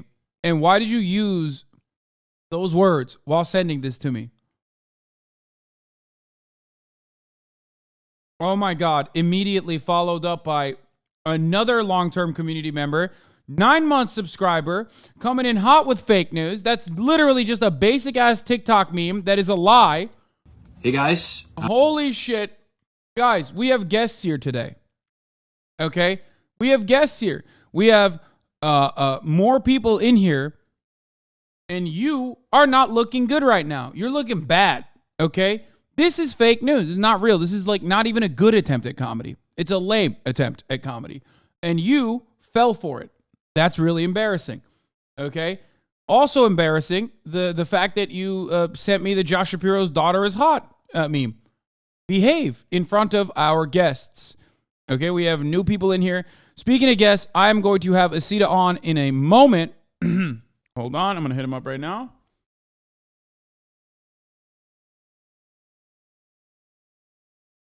To talk about what his analysis is. But as I wait for that, let's take a look at more of the copium coming in from the Republican Party and also what the CNN analysis is so far. There were a number of other issues that reporters asked about, including Taiwan, Ukraine, and much more. Dana, you said before his address that he would come out. You thought he would come out and extend an olive branch a bit to the Republicans. And I think it's fair to say he did that. Yeah, I agree. I definitely think he did, with limitations. He did it kind of with a not so subtle dig at the Republicans who were accused of, and maybe rightly so, having a plan to cut Medicare and Social Security. And of course, he said he wouldn't touch anything on abortion. But it was very interesting that maybe about 4 minutes into his speech, he got to a phrase, and he said, "Voters are frustrated. I get it. It's been a tough few years."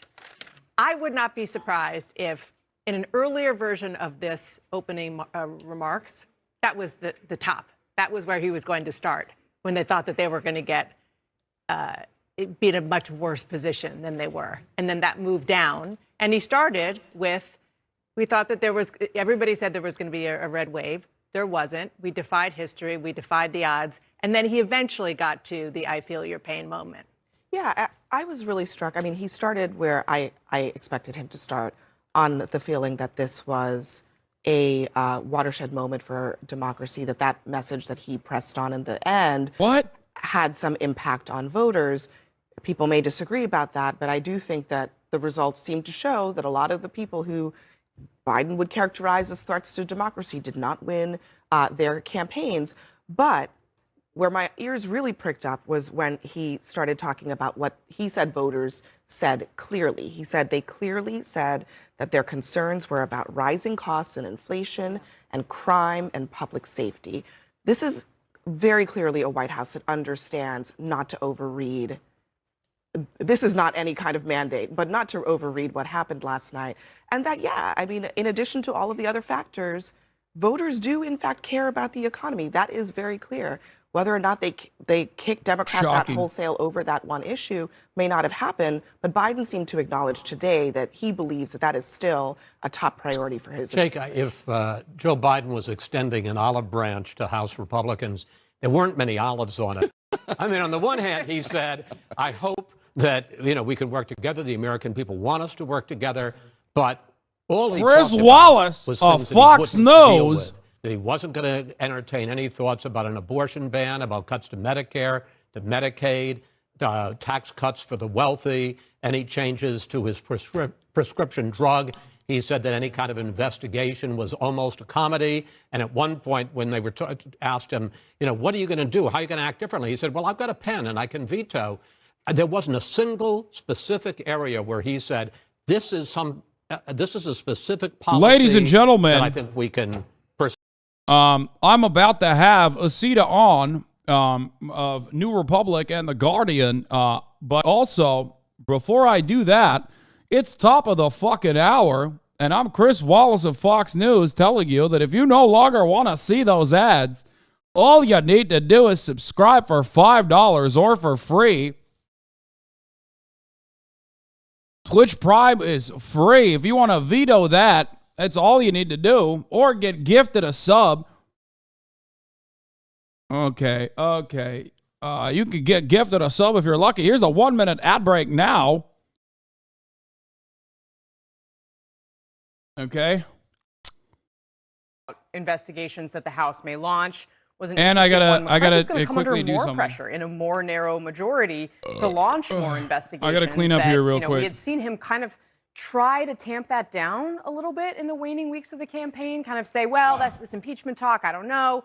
But I think that with things shaking out the way that they are, or they seem to be right now, in terms of who's going to control the House of Representatives and by how much, I mean, the Trump side of the conference is going to make McCarthy's life harder than they would have been able to if McCarthy's majority had been bigger. And I think my question, you're absolutely right on the policy in terms of like Biden didn't give any ground on Democratic priorities, but there are going to be some key pivot points where, and Biden in his career has been involved in these before. For example, when he negotiated with McConnell over the fiscal cliff. I mean, Dana, you were there for all of that. They're going to have to raise the debt ceiling. Yeah. And Republicans are going to hold that hostage. Unless they do it in the lame duck session. And there are a lot of people a lot of people are hoping, I think both Republicans and Democrats, that they get it done with the Democrats in the majority so Republicans don't have to deal with that. And what he was trying to say, and I hear what you're saying, is that when you said there weren't a lot of olives on the branch, but what he was trying to say is just what we heard on the campaign trail, be patient. We've already had these policies been put in place, and nobody has seen it yet because the legislation was written in a way that it actually won't kick in for a couple of months. I have to just talk about 2024 for a second. Yes, let's please, because I can't believe we haven't gotten there already. I plan to do it now. I mean, to me, that was the takeaway. I plan to do it now. He can't actually make the announcement there for lots of reasons, but it did not give an inch on that. I guess we don't expect him to, but that to me was the 2024 takeaway. I don't know how many times Joe Biden needs to say, I intend to do the thing. But it's different post midterms. Yeah, I mean, I think that Biden has had this demeanor about 2024 first. Okay, we're done with this. We're done with CNN. We are moving on to Hassanin. Asida Nwanebu is here. Nwanebu is here. He's in the chat. He is on the Discord. 1 second. I got to turn off my camera real quick and turn it on in here. Hello. Hey, how's it going? Yes. All right. Perfect. What's up, Asida? How you doing? Doing okay. A little tired, but it's been a while. It has been a long time. It was 2020, right? It's like sometime during that election season. Yeah. Glad to be back. How have you been? I've been okay. You've been okay? Just all right? Who's doing great, really? I feel a little bit better today than I did this time yesterday, but just all right seems about right. Yeah. Yeah. All of your congressional picks are wrong. You're a big proponent for the Republican Party. You're a big advocate, and yet all of your candidates lost. How do you feel about that? You feel good? I feel terrific. I saw somebody actually just before I came on. You know how like after liberals or like Democrats lose elections, some people come out and say, well, the thing we have to do is get like 10,000 people or 20,000